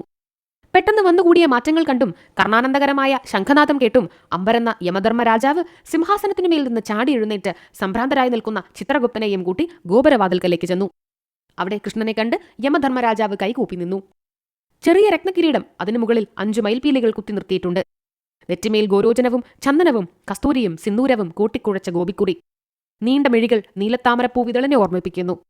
അവയിലണിഞ്ഞ കൃഷ്ണാഞ്ജനം കണ്ടാലും കണ്ടാലും മതിവരാത്ത മനോഹരമായ മൂക്ക്, ചെമ്പരത്തിപ്പൂ പോലെ ചുവന്ന ചുണ്ടുകൾ, മുല്ലപ്പൂ പൊട്ടുപോലെയുള്ള ദന്തനിരകൾ, തുടുത്ത കവിളുകൾ, കാതിൽ രത്നകുണ്ടലങ്ങൾ, കഴുത്തിൽ കൗസ്തുഭരത്നം പതിച്ച പതക്കം, ചുവടെ വെൺമുത്തുമാലകളും പല നിറങ്ങളിലുള്ള രത്നങ്ങൾ പതിച്ച സ്വർണ്ണമാലകളും, ആരുടെയും കണ്ണും മൂക്കും കവരുന്ന നിറങ്ങളും, നറുമണവുമുള്ള പാരിജാതപ്പൂക്കൾ കോർത്തിണക്കിയ വനമാല, സുദൃഢങ്ങളും ദീർഘങ്ങളുമായ കൈകൾ, പവിഴത്തിന്റെ നിറം ചേർന്ന ഉള്ളം തലങ്ങൾ, ഇടിമിന്നൽ പോലെ തിളങ്ങുന്ന മഞ്ഞപ്പട്ടാട, അതിനു മുകളിൽ നവരത്നങ്ങൾ പതിച്ച കിലുങ്ങുന്ന കിങ്ങിണി, വജ്രാങ്കുശരേഖകളുള്ള ഉള്ളം കാലുകളോടുകൂടിയ പതിഞ്ഞ പാദങ്ങൾ, ഇന്ദ്രനീല രത്നത്തോടെയുള്ള കമനീയ കളേഭരം. 2 കൈകളോടെ വിഷ്ണു ഭഗവാനാണ് നിൽക്കുന്നതെന്ന് യമധർമ്മരാജാവിന് തോന്നിപ്പോയി. ധർമ്മരാജൻ കൃഷ്ണന്റെ കാൽക്കൽ വീണ് നമസ്കരിച്ചു. ഭഗവാനെ, അങ്ങ് ഇങ്ങോട്ടെഴുന്നള്ളി ഞങ്ങളെ അനുഗ്രഹിക്കാൻ ഇടയായതിന് എന്തു കാരണമാണുള്ളതെന്ന് ആലോചിക്കുകയാണ് ഞാൻ. എന്റെ ഭാഗ്യാതിരേകമെന്നേ പറയാൻ കാണുന്നുള്ളൂ. കൃഷ്ണൻ പുഞ്ചിരിയോടെ യമധർമ്മനെ പിടിച്ചെഴുന്നേൽപ്പിച്ചു. ധർമ്മരാജൻ, അങ്ങ് മൃത്യുദേവനാണ്. ആരുടെ മുന്നിലും കുമ്പിടരുത്. എല്ലാവരും അങ്ങയുടെ മുന്നിലാണ് കുമ്പിടേണ്ടത്. എന്നെ നമസ്കരിക്കാൻ ഞാൻ ആരുമല്ല. ആദ്യം ഒരിടയച്ചെറുക്കൻ, പിന്നീട് ഹസ്തിനപുരത്തിന്റെ സാമന്തരാജ്യമായ മധുര എന്ന കൊച്ചു ജനപദത്തിലെ ഇളയ രാജകുമാരൻ. ഞാനിവിടെ അങ്ങയെ കാണാൻ വന്നത് ഒരു കാര്യം പ്രാർത്ഥിക്കാനാണ്. അങ്ങ് എന്റെ പ്രാർത്ഥനയ്ക്ക് ഫലം തരുമെന്ന് ഞാൻ ആശിക്കട്ടെയോ? സന്ദീപനി മുനിയുടെ ഒരേയൊരു മകൻ 5 വയസ്സ് മാത്രം പ്രായമുള്ള ഉണ്ണിയെ അങ്ങിങ്ങോട്ട് കൊണ്ടുപോന്നിട്ടുണ്ടെന്ന് ഞാൻ കേട്ടു. അങ്ങ് കാരുണ്യത്തോടെ ആ ഉണ്ണിയെ കേടുപാടുകളൊന്നുമില്ലാതെ ജീവനോടെ എനിക്ക് തരണം. ഗുരു എന്നോട് ആവശ്യപ്പെട്ട ദക്ഷിണ മകന്റെ പുനർജീവനമാണ്. ഗുരു ആവശ്യപ്പെട്ട ദക്ഷിണ കൊടുക്കാതിരുന്നാൽ ആ അപരാധത്തിൽ അങ്ങ് എന്നെയും ഈ നരകാഗ്നിയിലിട്ട് നീറ്റുകയല്ലേ? ചിരിച്ചുകൊണ്ട് കൃഷ്ണൻ ചോദിച്ചത് കേട്ട് ധർമ്മരാജൻ അബദ്ധം പിണഞ്ഞ ഭാവത്തോടെ സവിനയം മറുപടി പറഞ്ഞു. വാസുദേവകൃഷ്ണ, വിധാതാവ് ആ ഉണ്ണിക്ക് 5 വയസ്സുവരെ മാത്രമേ ആയുസ് വർദ്ധിച്ചിട്ടുണ്ടായിരുന്നുള്ളൂ. ആ കാലം വന്നപ്പോൾ എനിക്ക് അവനെ ഇങ്ങോട്ട് കൊണ്ടുവരേണ്ടി വന്നു. അങ്ങ് ക്ഷമിക്കണേ. അല്പായുസുക്കളെ പോലും ചിരഞ്ജീവികളാക്കാൻ കഴിവുള്ള ആളാണല്ലോ അങ്ങ്. ഞാൻ ഉടൻ ഉണ്ണിയെ അങ്ങേക്ക് കൊണ്ടുവന്നു തരാം. അനഘനായ ആ ചെറിയ ഉണ്ണിയെ ശിക്ഷിക്കേണ്ട ആവശ്യമില്ലാത്തതുകൊണ്ട് അവൻ ഇവിടെ എന്റെ സിംഹാസനത്തിനടുത്ത് മറ്റൊരു പീഠത്തിന്മേലിരിപ്പുണ്ട്. ധർമ്മരാജന്റെ കൽപ്പന പ്രകാരം ചിത്രഗുപ്തൻ സൂര്യനാരായണനെ കൃഷ്ണന്റെ പക്കൽ ഏൽപ്പിച്ചു കൊടുത്തു. ആ ഉണ്ണിയെ ചുമലിലെടുത്ത് കൃഷ്ണൻ ആകാശത്തിലൂടെ പറന്ന് സാന്ദീപനി ഋഷിയുടെ ആശ്രമത്തിലെത്തി. ഉണ്ണിയെ കണ്ട് മഹർഷിയും പത്നിയും ആനന്ദഭരിതരായി. സന്തോഷാശ്രവും ഗദ്ഗദവും കൊണ്ട് മിണ്ടാൻ കഴിയാതെ മഹർഷി കൃഷ്ണനെ ആശ്ലേഷിച്ച് നെറുകിൽ ചുംബിച്ച് വീണ്ടും വീണ്ടും അനുഗ്രഹിച്ചു. ഗുരുദക്ഷിണ യഥാവിധി നൽകാൻ സാധിച്ചതിൽ ധന്യനായി കൃഷ്ണൻ മധുരാപുരിയിലേക്ക് മടങ്ങി. കൃഷ്ണൻ ഗുരുവിന്റെ മൃതനായ പുത്രനെ മൃത്യുഭഗവാനിൽ നിന്ന് വീണ്ടെടുത്ത് കൊടുത്തുവെന്നറിഞ്ഞ് ദേവകി തന്റെ ഒരാഗ്രഹം മകനെ അറിയിച്ചു. നീ ഗുരുവിന് മൃതനായ മകനെ ദക്ഷിണയായി കൊടുത്തുവല്ലോ. നിന്നെ പ്രസവിക്കും മുൻപ് ഞാൻ പെറ്റ 6 ഉണ്ണികളെയും എന്റെ ജ്യേഷ്ഠനും നിന്റെ അമ്മാവനുമായ കംസൻ പാറപ്പുറത്തടിച്ച് കൊന്നുകളഞ്ഞുവെന്ന് നിനക്കറിയാലോ. അവരെ ഒരു പ്രാവശ്യമെങ്കിലും ഒന്ന് കണ്ടാൽ കൊള്ളാമെന്നുണ്ടെനിക്ക്. നവജാതരായ ആ ശിശുക്കളെ ഒന്ന് കയ്യിലെടുക്കാൻ പോലും എനിക്ക് സാധിച്ചിട്ടില്ല. കൃഷ്ണൻ അമ്മയുടെ ആശ സാധിപ്പിക്കാൻ ഉറപ്പിച്ച് സുതലത്തിലേക്ക് താണിറങ്ങിപ്പോയി. അവിടെ പ്രഹ്ലാദന്റെ മകൻ വിരോചനന്റെ മകനായ ബാഹുബലിയുടെ സംരക്ഷണത്തിൽ അലല്ലാതെ താമസിക്കുന്ന ജ്യേഷ്ഠന്മാരെ കണ്ടു. പൂർവ്വജന്മത്തിൽ ഹ്ലാദൻ, അനുഹ്ലാദൻ, ജനഹ്ലാദൻ, ദരുഹ്ലാദൻ, പരിഹ്ലാദൻ, മനുഹ്ലാദൻ എന്നീ പേരുകളുണ്ടായിരുന്ന അവർ ഭക്തശിരോമണിയായ പ്രഹ്ലാദന്റെ ജ്യേഷ്ഠന്മാരായിരുന്നു. കൃഷ്ണൻ അവരെ കൂട്ടി ഭൂമിയിലേക്ക് ഉയർന്നു വന്നു. തന്റെ മൃതന്മാരായ പുത്രന്മാർ പ്രായത്തിനനുസരിച്ച് വളർന്ന് സുഖമായിരിക്കുന്നു എന്നത് കണ്ട് ദേവകീദേവി സന്തുഷ്ടയായി. കൃഷ്ണന്റെ സ്പർശം ലഭിക്കയാൽ ആ അസുരബാലന്മാർ വൈകുണ്ഠവാസത്തിന് അർഹന്മാരായി തീർന്നിരുന്നു. അമ്മയുടെ അനുവാദത്തോടെ കൃഷ്ണൻ അവരെ പുനരാവൃത്തിഹീനമായ തന്റെ പദത്തിലേക്ക് വിമാനത്തിലയച്ച് അമ്മയുടെ അനുഗ്രഹം തേടി. 20. ഉദ്ധവദൂത്യം. കൃഷ്ണൻ ആലോചിച്ചു. എന്നെ വിട്ടുപിരിഞ്ഞതിലുള്ള ദുഃഖം മറയ്ക്കാൻ ഞാൻ യോഗമായയെ അമ്പാടിയിലേക്ക് അയച്ചിട്ട് 1 കൊല്ലമായി. അച്ഛനും അമ്മയും രാധയും ഗോപന്മാരും ഗോപികമാരുമെല്ലാം മായയുടെ ബന്ധനത്തിൽ കിടക്കുകയാണ്. ഗോലോകത്തിലേക്ക് തിരികെ ചെല്ലേണ്ട ആ പുണ്യാത്മാക്കളെ ഇനിയും മായയിൽ കുടുക്കിയിടാൻ പാടില്ല. അതിനുള്ള പോംവഴിയായി മായയെ തിരിച്ചു വിളിച്ച് അവൾ പോയ വിവരം ഗോകുലവാസികൾ അറിയും മുൻപ് ജ്ഞാനിയും വിവേകിയും സംഭാഷണ ചതുരനുമായ ഒരാളെ അയക്കണം. ഭക്തനാണെങ്കിലും അതിന് അക്രൂരൻ പോരാ. ഉദ്ധവനെ തന്നെ അയച്ചു കളയാം. അദ്ദേഹം 3 മാസം അമ്പാടിയിൽ പാർത്ത് സാരഗർഭങ്ങളായ വേദാന്തോപദേശങ്ങൾ കൊടുത്ത് അവർക്ക് ഗോലോകത്തിൽ പ്രവേശിക്കാനുള്ള അർഹത നേടിക്കൊടുക്കണം. കൃഷ്ണൻ ഉദ്ധവനെ വിളിച്ച് തന്റെ ഉദ്ദേശം പറഞ്ഞു. ഉദ്ധവൻ സന്തോഷത്തോടെ യാത്ര പുറപ്പെട്ടു. കൃഷ്ണനെ മധുരയിലേക്ക് കൂട്ടിക്കൊണ്ടുവരാൻ അക്രൂരൻ സഞ്ചരിച്ചതിനോട് ഏകദേശ സാമ്യം ഉദ്ധവന്റെ യാത്രയ്ക്കുമുണ്ടായിരുന്നു. കൃഷ്ണനെ ഒന്ന് കാണാനുള്ള ആഗ്രഹമായിരുന്നു അക്രൂരന്റെ മനസ്സിലെങ്കിൽ കൃഷ്ണൻ ശൈശവവും ബാല്യവും കൗമാരവും ചിലവഴിച്ച ദിവസങ്ങളെക്കുറിച്ച് ഗോകുലവാസികൾ പറയുന്നത് കേട്ടാലുണ്ടാവുന്ന സുഖവും ആ പുണ്യപ്രദേശത്തിന്റെ കണ്ണു നിറയെ കാണാനുള്ള കൗതുകവുമാണ് ഉദ്ധവനെ മുന്നോട്ട് നയിച്ചത്. കൃഷ്ണൻ മധുരയിലേക്ക് രാമനോടും 2 സുഹൃത്തുക്കളോടും അക്രൂരനോടും ഒന്നിച്ച് യാത്ര ചെയ്ത അതേ മണിമയമായ തേരിൽ തന്നെയാണ് ഉദ്ധവനെയും കൃഷ്ണൻ അയച്ചത്. ഉദ്ധവൻ അമ്പാടിയിലെത്തിയപ്പോൾ നേരം നല്ലവണ്ണം ഇരുട്ടിയിരുന്നു. പശുക്കൾ പുല്ലു തിന്നുന്നത് നിർത്തിവെച്ച് നിന്നുകൊണ്ട് ഉറക്കം തൂങ്ങി. ഗോപികമാർ പണികളൊക്കെ കഴിച്ച് അത്താഴത്തിന് വട്ടം കൂട്ടി തുടങ്ങി. തസ്കര ഭയമില്ലാത്തതിനാൽ അമ്പാടിയിലെ വീടുകളുടെ വാതിലുകൾ രാത്രിയിൽ പോലും ഉള്ളിൽ നിന്ന് അടയ്ക്കാറില്ല. വെറുതെ ചാരുകയെ പതിവുണ്ടായിരുന്നുള്ളൂ. വീടുകളിലെ ജനാലകളിൽ നിന്ന് വെളിച്ചത്തിന്റെ നുറുങ്ങുകൾ വഴിനീളെ പരന്നു കിടന്നു. അക്കൂട്ടത്തിൽ കുറച്ചധികം വലുപ്പമുള്ള ഗൃഹമാണ് നന്ദഗോപന്റേതെന്ന് കൃഷ്ണൻ പറഞ്ഞു കൊടുത്തിരുന്നതിനാൽ ഉദ്ധവന് കൃഷ്ണൻ വളർന്ന ഭവനം കണ്ടുപിടിക്കാൻ ലേശം പോലും ബുദ്ധിമുട്ടുണ്ടായില്ല. അദ്ദേഹം നന്ദഗോപന്റെ ഭവനത്തിലെ ചാരിയ വാതിൽ തുറന്ന് അകത്തു പ്രവേശിച്ചു. യശോദ അത്താഴത്തിനുള്ള 2 വാഴയിലകൾ വെച്ച് അല്പമാത്രമായ വിഭവങ്ങൾ ഒരുക്കി വെക്കുകയായിരുന്നു. നന്ദഗോപൻ പൂജാമുറിയിൽ നിന്ന് പുറത്തു കടന്ന് വാതിൽ ചാരി നേരെ നോക്കിയത് ഉദ്ധവന്റെ മുഖത്തേക്കായിരുന്നു. അദ്ദേഹം ഒരു നിമിഷം സ്തബ്ധനായി നിന്നുപോയി. മഞ്ഞപ്പട്ടും നിറുകിൽ കെട്ടിവെച്ച മുടിയും സ്വർണമാലകളും പുതുപൂക്കൾ കൊണ്ട് കെട്ടിയ മാലയും അണിഞ്ഞ ആ രൂപം കൃഷ്ണനാണോ എന്ന് അദ്ദേഹം ശങ്കിച്ചു. എന്നാൽ മുഖഛായയും ശരീരപ്രകൃതിയും മുതിർന്ന പ്രായവും കൃഷ്ണന്റേതായിരുന്നില്ല. അങ്ങ് ആരാണ്? അങ്ങയെ എവിടെയോ വെച്ച് കണ്ടതായി ഞാൻ ഓർക്കുന്നുണ്ട്. മധുരാപുരത്തിൽ വെച്ചായിരിക്കും അല്ലേ? നന്ദഗോപന്റെ ചോദ്യം കേട്ട് ഉദ്ധവൻ ചിരിച്ചു. അങ്ങയുടെ ഊഹം ശരിയാണ്. മധുരാപുരത്തിൽ വെച്ചാണ് നമ്മൾ ആദ്യമായി കണ്ടത്. എന്റെ പേര് ഉദ്ധവൻ എന്നാണ്. രാജ്യഭരണ കാര്യങ്ങളിൽ കൃഷ്ണന്റെ നിർദ്ദേശമനുസരിച്ച് ഉഗ്രസേന മഹാരാജാവിനെ സഹായിക്കുന്ന ജോലിയാണ് കൊട്ടാരത്തിൽ എനിക്കുള്ളത്. അങ്ങയെയും പത്നിയെയും രാധയെയും മറ്റു ഗോപന്മാരെയും ഗോപികമാരെയും സമാധാനിപ്പിക്കാനും മനസുഖം നൽകാനും ശാന്തിമാർഗം ഉപദേശിക്കാനുമാണ് കൃഷ്ണൻ പറഞ്ഞതുപ്രകാരം ഞാനിപ്പോൾ ഇവിടെ വന്നത്. നന്ദഗോപൻ സന്തോഷത്തോടെ ഉദ്ധവന്റെ കൈപിടിച്ചു. അങ്ങയെ കാണുമ്പോൾ കൃഷ്ണനെ കണ്ട ആനന്ദം എനിക്കുണ്ടാവുന്നു. വരൂ, നമുക്ക് ഭക്ഷണം കഴിക്കാം. കൊട്ടാരത്തിലെ വിഭവ സമൃദ്ധിയൊന്നും ഉണ്ടാവില്ല. എന്നാലും ചോറ് കൂടാതെ പാലും വെണ്ണയും തൈരും വളപ്പിൽ നട്ടു വളർത്തുന്ന പഴങ്ങളും പച്ചക്കറികളും ചേർത്ത കൂട്ടുകൾ മാത്രമേ ഇവിടെയുള്ളൂ. അങ്ങത് കഴിച്ച് തൃപ്തിപ്പെടണമെന്ന് അപേക്ഷയുണ്ട്. ഉദ്ധവൻ വീണ്ടും ചിരിച്ചു. കൊട്ടാരത്തിലെ സദ്യവട്ടങ്ങളെക്കാൾ കൃഷ്ണന്റെ അച്ഛനമ്മമാരായ നിങ്ങൾ വിളമ്പിത്തരുന്ന ലഘുവായ വിഭവങ്ങൾക്ക് രുചിയുണ്ടാവുമെന്ന് എനിക്ക് തീർച്ചയുണ്ട്. കൃഷ്ണൻ ഇവിടെ ആയിരിക്കുമ്പോൾ കഴിച്ചിരുന്ന ഭക്ഷണമാണെന്ന ഒരു വിശേഷം കൂടി ഉണ്ടല്ലോ. ഉദ്ധവനും നന്ദഗോപനും ഉണ്ണാനിരുന്നു. അവർക്ക് യശോദ വിളമ്പിക്കൊടുത്ത ഭക്ഷണത്തിൽ കണ്ണീരിന്റെ ഉപ്പുരസം കൂടിയുണ്ടായിരുന്നു. അത് മനസ്സിലാക്കി ഉദ്ധവൻ പറഞ്ഞു, യശോദാദേവി, ഭവതി കരയരുത്. കൃഷ്ണനെ ജനനം മുതൽ കൗമാരം വരെ വളർത്തിയ ഭവതിയോളം ഭാഗ്യം കൃഷ്ണനെ പ്രസവിച്ച ദേവകീദേവിക്കില്ല. എത്രയെത്ര ജന്മങ്ങളിലെ തപസ്സും പുണ്യകർമ്മങ്ങളുമാണ് നിങ്ങൾ അനുഷ്ഠിച്ചിട്ടുള്ളത്. അതല്ലെങ്കിൽ കണ്ണുകൾ മിഴിച്ച് മലർന്നു കിടക്കുന്ന കൃഷ്ണൻ വെളിച്ചം വരുന്നിടത്തേക്ക് നോക്കുന്നതും ചിരിച്ചു തുടങ്ങുന്നതും ആദ്യമായി കമഴ്ന്നു വീഴുന്നതും നിലത്തും ചെളിയിലും പൊടിയിലും മുട്ടുകുത്തി നടക്കുന്നതും പിടിച്ചു നിൽക്കുന്നതും പിച്ചവെച്ചു നടക്കാൻ തുടങ്ങുന്നതും പാൽപ്പല്ലുകൾ വരുന്നതും ഓടിയോടി നടന്ന് വികൃതി കാണിക്കുന്നതും ഇടയ്ക്ക് പാഞ്ഞു വന്ന് അമ്മയുടെ മുലപ്പാൽ കുടിക്കുന്നതും വൈകുന്നേരം വരെ പശുക്കളെ മേച്ചു നടന്ന് തളരുമ്പോൾ ഉണ്ണികൃഷ്ണനെ വാത്സല്യപൂർവ്വം മധുരമായി ശാസിച്ചുകൊണ്ട് എണ്ണ തേച്ച് കുളിപ്പിക്കുന്നതും മറ്റാർക്കും ലഭിക്കുന്ന ഭാഗ്യല്ല. ഇപ്പോഴും കൃഷ്ണൻ നിങ്ങളെ മറന്നിട്ടില്ല. രാത്രി ഉറങ്ങാൻ കിടന്നാൽ അച്ഛനെയും അമ്മയെയും കുറിച്ച് എന്നോട് പറയാത്ത ദിവസമില്ല. രാജാവ് ഉഗ്രസേനനാണ്. ബലരാമനാണ് ജ്യേഷ്ഠൻ. എന്നാലും 15 വയസ്സ് മാത്രം പ്രായമുള്ള കൃഷ്ണനാണ് യഥാർത്ഥത്തിൽ രാജ്യം ഭരിക്കുന്നത്. കൃഷ്ണൻ അവിടെ ഇല്ലെങ്കിൽ കാര്യങ്ങൾ കുഴയും. അതുകൊണ്ടാണ് ഗോപാലകൃഷ്ണൻ ഇങ്ങോട്ട് വരാൻ അമാന്തിക്കുന്നത്. ഇനി ബാലകൃഷ്ണന്റെ മനോഹരമായ ലീലകളെക്കുറിച്ച് 2 പേരും കൂടി എനിക്ക് വിസ്തരിച്ച് പറഞ്ഞു തരൂ. എന്റെ ചെവികളും മനസ്സും തണുക്കട്ടെ. ഉദ്ധവനും നന്ദഗോപനും ഊണു കഴിഞ്ഞ് എഴുന്നേറ്റ ശേഷം യശോദ ഉണ്ണാനിരുന്നു. നന്ദഗോപൻ സ്നേഹത്തോടെ പത്നിക്ക് വിളമ്പിക്കൊടുത്ത് ഊട്ടുന്നത് കണ്ട് ഉദ്ധവൻ പുളകം കൊണ്ടു. ഇത്രയേറെ പ്രേമമുള്ള അച്ഛനമ്മമാരോടൊപ്പം വളർന്ന കൃഷ്ണൻ സ്നേഹശീലനും ഗുണനിധിയും സദാ സ്മേരമുഖനുമായി ഇരിക്കുന്നതിൽ അത്ഭുതമില്ല. ഇവരുടെ മാത്രം ഭാഗ്യമല്ല കൃഷ്ണൻ ഇവിടെ വളരാനിടയായത്, കൃഷ്ണന്റെയും ഭാഗ്യമാണ്. ഊണ് കഴിഞ്ഞ് പാത്രങ്ങൾ കഴുകിയെടുത്തു വെച്ച് യശോദ നന്ദഗോപൻ ഇരിക്കുന്ന പീഠത്തിനടുത്ത് നിലത്ത് ഉദ്ധവൻ അഭിമുഖമായിരുന്നു. പിന്നീട് ആ ദമ്പതിമാർ കായാമ്പൂവർണ്ണന്റെ ബാലലീലകളെക്കുറിച്ച് പറഞ്ഞു തുടങ്ങി. പൂതന വന്നതും ശകടം ഉണ്ണിക്കാൽ കുടഞ്ഞ് ചവിട്ടിപ്പൊട്ടിച്ചതും പൊടിപടലങ്ങളോടുകൂടിയ കൊടുങ്കാറ്റ് ഉണ്ണിയെ ആകാശത്തിലേക്ക് എടുത്തുകൊണ്ടു പോയതും മണ്ണു തിന്നതും ഗോപഭവനങ്ങളിൽ നിന്ന് പാലും വെണ്ണയും കട്ടെടുത്ത് കഴിച്ചതും തൈര് തട്ടിമറിച്ച് കളഞ്ഞതിന് ഉരുളിന്മേൽ കെട്ടിയിടേണ്ടി വന്നതും പല പല രൂപങ്ങളിൽ വന്ന അസുരന്മാരെ കൊന്നതും കാളിസർപ്പത്തിന്റെ ഫണങ്ങളിൽ ചാടിക്കയറി നൃത്തം വെച്ചതും വാവൊളിച്ച് കാട്ടുതീ കുടിച്ചതും ഗോവർദ്ധനഗിരി ഒറ്റ വിരലിൽ എടുത്തുയർത്തിയതും രാധയുമായി വിവാഹം നിശ്ചയിച്ചതും എല്ലാം 2 പേരും കൂടി വിവരിച്ചു. അവർക്ക് എത്രയേറെ പറഞ്ഞിട്ടും ഉദ്ധവന് അത്രയേറെ കേട്ടിട്ടും മതിയായില്ല. മധുരാപുരിയിൽ കൃഷ്ണൻ ചെയ്യുന്ന വിവേകപൂർവ്വങ്ങളായ പ്രവർത്തികളെക്കുറിച്ച് ഉദ്ധവനും പറഞ്ഞു. നേരം പുലരുവോളം നന്ദഭവനം ദീപാലങ്കൃതമായി തന്നെ ഇരുന്നു. വിരിച്ചിട്ട മെത്തകൾ ആരും കിടന്ന് ചുളിയാതെ വെറുതെ കിടന്നു. നേരം പുലർന്നപ്പോൾ ഗോപന്മാരും ഗോപികമാരും ഉണർന്നെഴുന്നേറ്റ് കുളിക്കാൻ കാളിനീ നദിയിലേക്ക് പോകുമ്പോൾ മണിമയമായ തേര് കണ്ടു. കൃഷ്ണൻ തിരിച്ചു വന്നുവെന്ന് കരുതി എല്ലാവരും മതിമറന്ന് ആഹ്ലാദിച്ചു. മറ്റുള്ളതെല്ലാം മറന്ന് അവർ നന്ദഗോപന്റെ ഭവനത്തിലേക്ക് തിക്കിത്തിരക്കി ഓടിച്ചെന്നു. എന്നാൽ അവിടെ തങ്ങളുടെ മനസ്സ് ചുട്ടരിക്കുന്ന കാഴ്ചയാണ് ഗോപന്മാരും ഗോപികമാരും കണ്ടത്. അവരുടെ പ്രിയപ്പെട്ട ഗോപാലകൃഷ്ണൻ ആയിരുന്നില്ല തേരിൽ വന്നത്, മറിച്ച് കൃഷ്ണന്റെ വേഷഭൂഷാദികളണിഞ്ഞ മധ്യവയസ്കനായ ഒരാൾ. അവർ നൈരാശ്യത്തോടെ തമ്മിൽ നോക്കി. അതുകൊണ്ട് ചിരിച്ച് ഉദ്ധവൻ പറഞ്ഞു, ബാലകൃഷ്ണൻ വന്നിട്ടുണ്ടെന്ന് നിങ്ങൾ തെറ്റിദ്ധരിച്ചു അല്ലേ? എന്നാൽ അദ്ദേഹം പറഞ്ഞയച്ചിട്ട് തന്നെയാണ് ഞാൻ വന്നത്. അദ്ദേഹത്തെക്കുറിച്ച് നിങ്ങൾക്ക് ഓരോരുത്തർക്കും പറയാനുള്ള കഥകൾ എനിക്ക് കേൾക്കണം. അദ്ദേഹത്തിന്റെ ഇപ്പോഴത്തെ വിശേഷങ്ങൾ പറയാൻ എനിക്ക് ഒരു നാഴിക സമയം മതി. അദ്ദേഹത്തിന്റെ പ്രധാനപ്പെട്ട പല പ്രവൃത്തികളും ഇവിടെ വെച്ചാണ് കഴിഞ്ഞത്.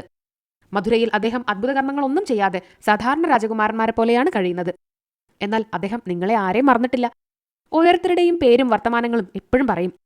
അദ്ദേഹത്തിന് അമ്പാടിയെക്കുറിച്ചല്ലാതെ മറ്റൊരു വിഷയവും സംസാരിക്കാൻ പോലുമില്ല. ഗോപന്മാരും ഗോപികമാരും താന്താങ്ങളുടെ അനുഭവങ്ങളിൽപ്പെട്ട കൃഷ്ണകഥാസുധ ചെവികളിൽ പകർന്നൊഴിച്ച് ഉദ്ധവനെ ആനന്ദിപ്പിച്ചു. അദ്ദേഹം അവരോട് വിശ്വസൃഷ്ടി സ്ഥിതി ലയങ്ങൾക്ക് കാരണഭൂതനും വിശ്വരൂപനുമായ കൃഷ്ണനെക്കുറിച്ചും സംസാരിച്ചു. എല്ലാവരും ദുഃഖമൊഴിഞ്ഞ് സന്തുഷ്ടരായി. താമസിയാതെ തങ്ങളെ അനുഗ്രഹിക്കാൻ കൃഷ്ണൻ ഇങ്ങോട്ട് തന്നെ വരുമെന്ന പൂർണ്ണ വിശ്വാസത്തോടെ ആ മായാകിശോരനെ ധ്യാനിച്ചുകൊണ്ട് മായാദുഃഖം മറന്ന് ഗോലോകത്തിലേക്ക് പോയി നിർവ്വാണമടയാൻ മനസ്സിനെ ഒരുക്കിക്കൊണ്ട് ഭവനങ്ങളിലേക്ക് പോയി. എല്ലാരിൽ നിന്നും ഒറ്റപ്പെട്ട് കുറച്ചു ദൂരെയായി നിൽക്കുന്ന രാധയെ ഉദ്ധവൻ വിളിച്ചു. രാധ കണ്ണീരോടെ തൊണ്ടയിടറിക്കൊണ്ട് പറഞ്ഞു, കൃഷ്ണൻ തീർച്ചയായും എന്നെ മറന്നിട്ടുണ്ടാവും. പരിഷ്കൃതകളായ നാഗരിക വനിതമാർ കൃഷ്ണന്റെ കണ്ണും കരളും കവർന്നിട്ടുണ്ടാവും. ഞാനുമായി വിവാഹ നിശ്ചയം കഴിഞ്ഞ കഥ കൃഷ്ണൻ ഇപ്പോൾ ഓർക്കുന്നുണ്ടാവുകയില്ല. കൃഷ്ണ, ഉണ്ണികൃഷ്ണ, ഗോപകിശോര, നന്ദാത്മജ, യശുദാസുധ, ഏതെല്ലാം പേരുകളിലാണ് ഞാൻ എൻ്റെ ഹൃദയചോരനെ വിളിക്കേണ്ടത് എനിക്ക് തന്നെ അറിഞ്ഞൂടാ. രാധയുടെ ഉത്തരീയം കണ്ണുനീരിൽ നനഞ്ഞ് ദേഹത്തോട് ഒട്ടിപ്പിടിച്ചു കിടന്നു. ഉദ്ധവൻ രാധയുടെ നെറുകിൽ കൈവച്ച് മൃദുസ്വരത്തിൽ സംസാരിച്ചു. രാധേ, നീ ശ്രീകൃഷ്ണനെ തെറ്റിദ്ധരിച്ചിരിക്കുന്നു. ആ ദിവ്യരൂപൻ നിന്നെ മാത്രമല്ല, വളരെ കുറച്ച് ഭക്തി മാത്രം പുറമേക്കെങ്കിലും കാണിക്കുന്നവരെ പോലും മറക്കാറില്ല. രാത്രി കിടക്കുമ്പോൾ കൃഷ്ണൻ നിന്നെക്കുറിച്ച് പലതും പറയാറുണ്ട്. ഞാനൊന്നും മിണ്ടാതെ കിടന്നാൽ കൃഷ്ണൻ എന്നോട് ചോദിക്കും, സഖേ, എന്റെ പ്രിയതമയായ രാധ കൂടെ എന്നോട് പിണങ്ങി മിണ്ടാതെ ഇരിക്കാറുണ്ടായിരുന്നു. പിന്നെ കുറേയേറെ പണിപ്പെട്ടാണ് ഞാൻ അവളെ ഇണക്കിയിരുന്നത്. അങ്ങും അവളെപ്പോലെ എന്നോട് പിണങ്ങി മിണ്ടാതിരിക്കുകയാണോ? ഞാൻ എന്ത് പറയാനാണ്? രാധേ, ഒരു കാര്യം ഞാൻ പറയാം. നീ സാധാരണ ഗോപകുമാരിയല്ല. ഭഗവാൻ ദത്താത്രേയ അവതാരം എടുത്തപ്പോൾ നീയായിരുന്നു അദ്ദേഹത്തിന്റെ ഏകപത്നിയായ വസുമതി.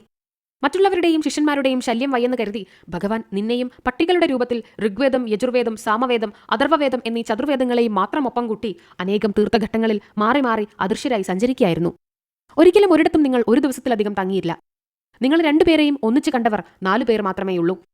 വ്യാസമുനി, നാരദർഷി, ശുകമഹർഷി, ഭക്ത്യാഗ്രഗണ്യനായ കാർത്തവീര്യാർജുനൻ. പരശുരാമാവതാരമെടുത്ത ഭഗവാന്റെ തൃക്കൈ കൊണ്ടു തന്നെയുള്ള മരണത്തിനു ശേഷം കാർത്തവീര്യൻ പാണ്ഡവകുലത്തിൽ അർജുനൻ എന്ന പേരിൽ തന്നെ ജനിച്ച് വളരുന്നുണ്ട്. കൃഷ്ണന്റെ അച്ഛൻ പെങ്ങളുടെ മകനാണ് അർജുന പാണ്ഡവൻ.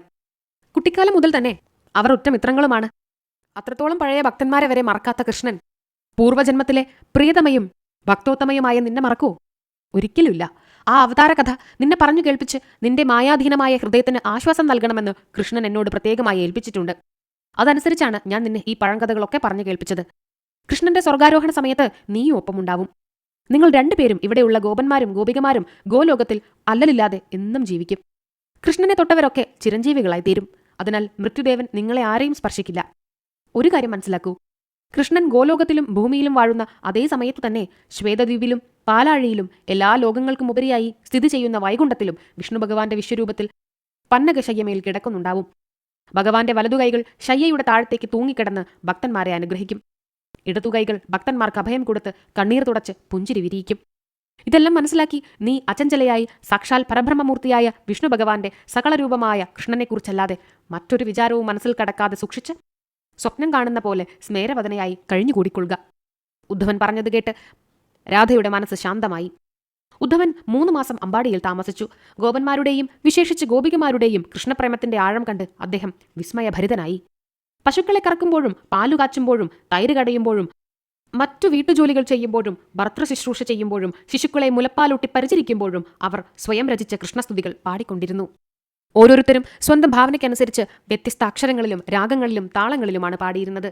എന്നാൽ എല്ലാവരും ഒരേ സ്വരത്തിൽ ഒന്നിച്ചു പാടുകയാണെന്ന് ഉദ്ധവന് തോന്നി.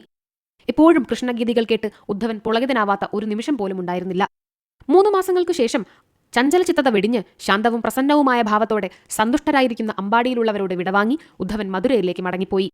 പോകും മുൻപ് അദ്ദേഹം അവരോട് പറഞ്ഞു, പ്രതിഭയോ ധിഷണയോ തൽഫലമായി ഉണ്ടാവുന്ന വിദ്യയോ ജ്ഞാനമോ വിവേകമോ ഇല്ലാത്ത ഈ ഗോപികമാരുടെ ഭക്തിയെ അതിശയിക്കാൻ ലോകത്തിൽ ആരുമില്ല. അവർക്ക് ഞാൻ ദണ്ഡനമസ്കാരം ചെയ്യുന്നു. മഹാത്മാവായ ഉദ്ധവൻ കൂട്ടം കൂടി നിൽക്കുന്ന ഗോപികമാരുടെയും ഗോപന്മാരുടെയും മുൻപിൽ മണ്ണിൽ വീണു നമസ്കരിച്ച് നനഞ്ഞ കണ്ണുകൾ തുടയ്ക്കാതെ തന്നെ കൃഷ്ണൻ വളർന്ന ആ പുണ്യഭൂമി വിട്ട് തേരിൽ കയറി മധുരയിലേക്ക് യാത്രയായി. 21. ജരാസന്ധനുമായുള്ള യുദ്ധവും കാലയവന വധവും. കംസന്റെ പത്നിമാരായിരുന്ന അസ്ഥിയും പ്രാപ്തിയും ഭർത്താവിന്റെ മരണത്തിനു ശേഷം കൃഷ്ണൻ ഏറെ അപേക്ഷിച്ചിട്ടും മധുരയിൽ നിൽക്കാൻ കൂട്ടാക്കാതെ തങ്ങളുടെ അച്ഛനും മഗധരാജാധിപതിയും അതിശക്തനും വീരനും സാധാരണഗതിയിൽ ശരമെയ്തോ വാൾ കൊണ്ട് തലമുറിച്ചോ കൊല്ലാൻ കഴിയാത്ത അദ്ഭുത ജന്മത്തിനുടമയുമായ ജരാസന്ധന്റെ രാജധാനിയിലേക്ക് പോയി. പുത്രിമാരുടെ തീരാത്ത വൈധവ്യ ദുഃഖം കണ്ട് അവരെ ആശ്വസിപ്പിക്കാനാവാതെ കംസസൂദനനായ കൃഷ്ണന്റെ വധകർത്താവ് താൻ തന്നെയായിരിക്കണമെന്ന വാശിയോടെ ജരാസന്ധൻ 23 അക്ഷൗഹിണി പടകളെയും കൊണ്ട് മധുരാപുരത്തിന് നേരെ ആക്രമണം നടത്തി. യുദ്ധം അപ്രതീക്ഷിതമായിരുന്നുവെങ്കിലും കൃഷ്ണൻ പരിഭ്രമിച്ചില്ല. രാമനും കൃഷ്ണനും മധുരയിലെ അല്പമാത്രന്മാരായ രക്ഷഭടന്മാരും ജരാസന്ധന്റെ ആക്രമണത്തെ ചെറുത്തുനിന്നു. കൃഷ്ണന്റെ പാഞ്ചജന്യത്തിൽ നിന്ന് പുറപ്പെട്ട ശംഖനാദം കേട്ട് പടയാളികളിൽ പകുതിയേറെ പേർ ഭയപ്പെട്ട് മരിച്ചു വീണു. കുതിരകളും ആനകളും ഓടി രക്ഷപ്പെട്ടു. രക്ഷപ്പെടാൻ കഴിയാത്തവ ചത്തുവീണു. കൃഷ്ണന്റെ സുദർശന ചക്രവും ശാർംഘം എന്ന വില്ലും നാന്തകം എന്ന വാളും കൗമോദകീ ഗദയും ജരാസന്ധന്റെ സേനയെ ധ്വംസിച്ചുകൊണ്ട് പടക്കളത്തിലാകെ പാറി നടന്നു. രാമന്റെ സുനന്ദം എന്ന ഉലക്കയും യുദ്ധി എന്ന കലപ്പയും കൂട്ടത്തിൽ കൂടി. മരിക്കാതെ ശേഷിച്ചത് ജരാസന്ധൻ മാത്രമായിരുന്നു. അയാളുടെ തേരാളി പോലും മരിച്ചു വീണു. സ്വയം തേരോടിച്ചുകൊണ്ട് ജരാസന്ധൻ മഗധയിലേക്ക് മടങ്ങി. അപ്പോൾ രാമൻ ചോദിച്ചു, കൃഷ്ണ, നീ എന്തുകൊണ്ട് ജരാസന്ധനെ കൊന്നില്ല? കൃഷ്ണൻ ചിരിച്ചു. ജരാസന്ധനെ കൊല്ലാനുള്ള ആൾ ഞാനല്ല. അയാളുടെ വധത്തിന്റെ ചുമതല മറ്റൊരാൾക്കാണ്. ഞാൻ അതിൽ കൈവയ്ക്കില്ല. രാമൻ പിന്നെ ഒന്നും ചോദിച്ചില്ല. മറ്റേയാൾ ആരാണെന്നറിയാൻ ആഗ്രഹമുണ്ടായിട്ടും പറയാൻ ഉദ്ദേശിക്കാത്തത് കൃഷ്ണനെ കൊണ്ട് പറയിക്കാൻ കഴിയുകയില്ലെന്നും അറിയാവുന്ന രാമൻ മൗനം പൂണ്ടു. എന്നാൽ പരാജയം കൊണ്ട് ജരാസന്ധൻ പിൻവാങ്ങിയില്ല. വീണ്ടും 23 അക്ഷൗഹിണി പടകളും കൊണ്ട് അയാൾ പോരിന് വന്നു. വീണ്ടും അതേ അനുഭവം തന്നെയുണ്ടായി. എന്നിട്ടും വീണ്ടും 18 പ്രാവശ്യം കൂടി ജരാസന്ധൻ പടയ്ക്കൊരുങ്ങി വന്നു. 17 പ്രാവശ്യവും അയാൾ പരാജിതനായി. ഒരിക്കൽ യാദവസഭയിൽ വെച്ച് ഗാർഗ്യമുനിയെ അദ്ദേഹത്തിന്റെ പത്നി സുധാദേവിയുടെ ജ്യേഷ്ഠൻ പ്രസാദഭൈരവൻ വിവാഹം കഴിഞ്ഞിട്ട് വളരെ കാലമായെങ്കിലും ഇയാൾക്ക് കുട്ടികളുണ്ടായിട്ടില്ല. ആണും പെണ്ണും കെട്ടവനാണ് ഇയാൾ എന്ന് പരിഹസിച്ചു. യാദവന്മാരൊക്കെ അത് കേട്ട് പൊട്ടിച്ചിരിച്ചു. അപമാനവും ദേഷ്യവും പൊറുക്കാൻ വയ്യാതെ ഗാർഗ്യർഷി തെക്കേ കടൽക്കരയിൽ ചെന്ന് യാദവന്മാരെ ഭയപ്പെടുത്താൻ തക്ക ബലവും വീര്യവുമുള്ള ഒരു മകനുണ്ടാവണമെന്ന് പ്രാർത്ഥിച്ചുകൊണ്ട് ഇരുമ്പു തുരുമ്പെടുത്തുണ്ടാകുന്ന പൊടി മാത്രം തിന്ന് 12 കൊല്ലം ശ്രീ മഹാദേവനെ തപസ് ചെയ്തു. ശ്രീശങ്കരൻ പ്രസാദിച്ച് മഹർഷി ആവശ്യപ്പെട്ട വരം നൽകി. അക്കാലത്ത് മഹാഋഷഭൻ എന്ന യവന രാജാവ് മക്കളുണ്ടാവാഞ്ഞ് ദുഃഖിച്ച് ഗാർഗ്യമുനിയെ ചെന്നുകണ്ട് ഭക്തിപൂർവ്വം വന്ദിച്ചു. മഹാഋഷഭന്റെ അപേക്ഷയനുസരിച്ച് ഋഷി അയാളുടെ പത്നി നിത്യക്ലിന്നയോടൊന്നിച്ച് കുറച്ചുകാലം ദാമ്പത്യബന്ധം പുലർത്തി. തൽഫലമായി അവൾ വണ്ടിനെപ്പോലെ കറുത്തവനും വജ്രം പോലെ ഉറപ്പും കടുപ്പവുമുള്ള ശരീരത്തോടു കൂടിയവനുമായ ഒരു ഉണ്ണിയെ പ്രസവിച്ചു. യവനന്റെ കറുത്ത മകൻ എന്ന അർത്ഥത്തിൽ അവന് കാലയവനൻ എന്നു പേരിട്ടു. രണ്ടച്ഛന്മാരുടെയും അമ്മയുടെയും ലാളനയേറ്റ് അവൻ ശക്തനായി വളർന്നു വന്നു. തന്നെക്കാൾ ശക്തനായി ആരുമില്ലെന്നായിരുന്നു അവന്റെ ധാരണ. കാലയവനന് പ്രായപൂർത്തിയായപ്പോൾ അവനെ രാജാവായി അഭിഷേകം ചെയ്ത് മഹാഋഷഭനും നിത്യക്ലിന്നയും ഗാർഗ്യ മഹർഷിയും സുധാദേവിയും തപസ്സു ചെയ്യാൻ കാട്ടിലേക്ക് പോയി.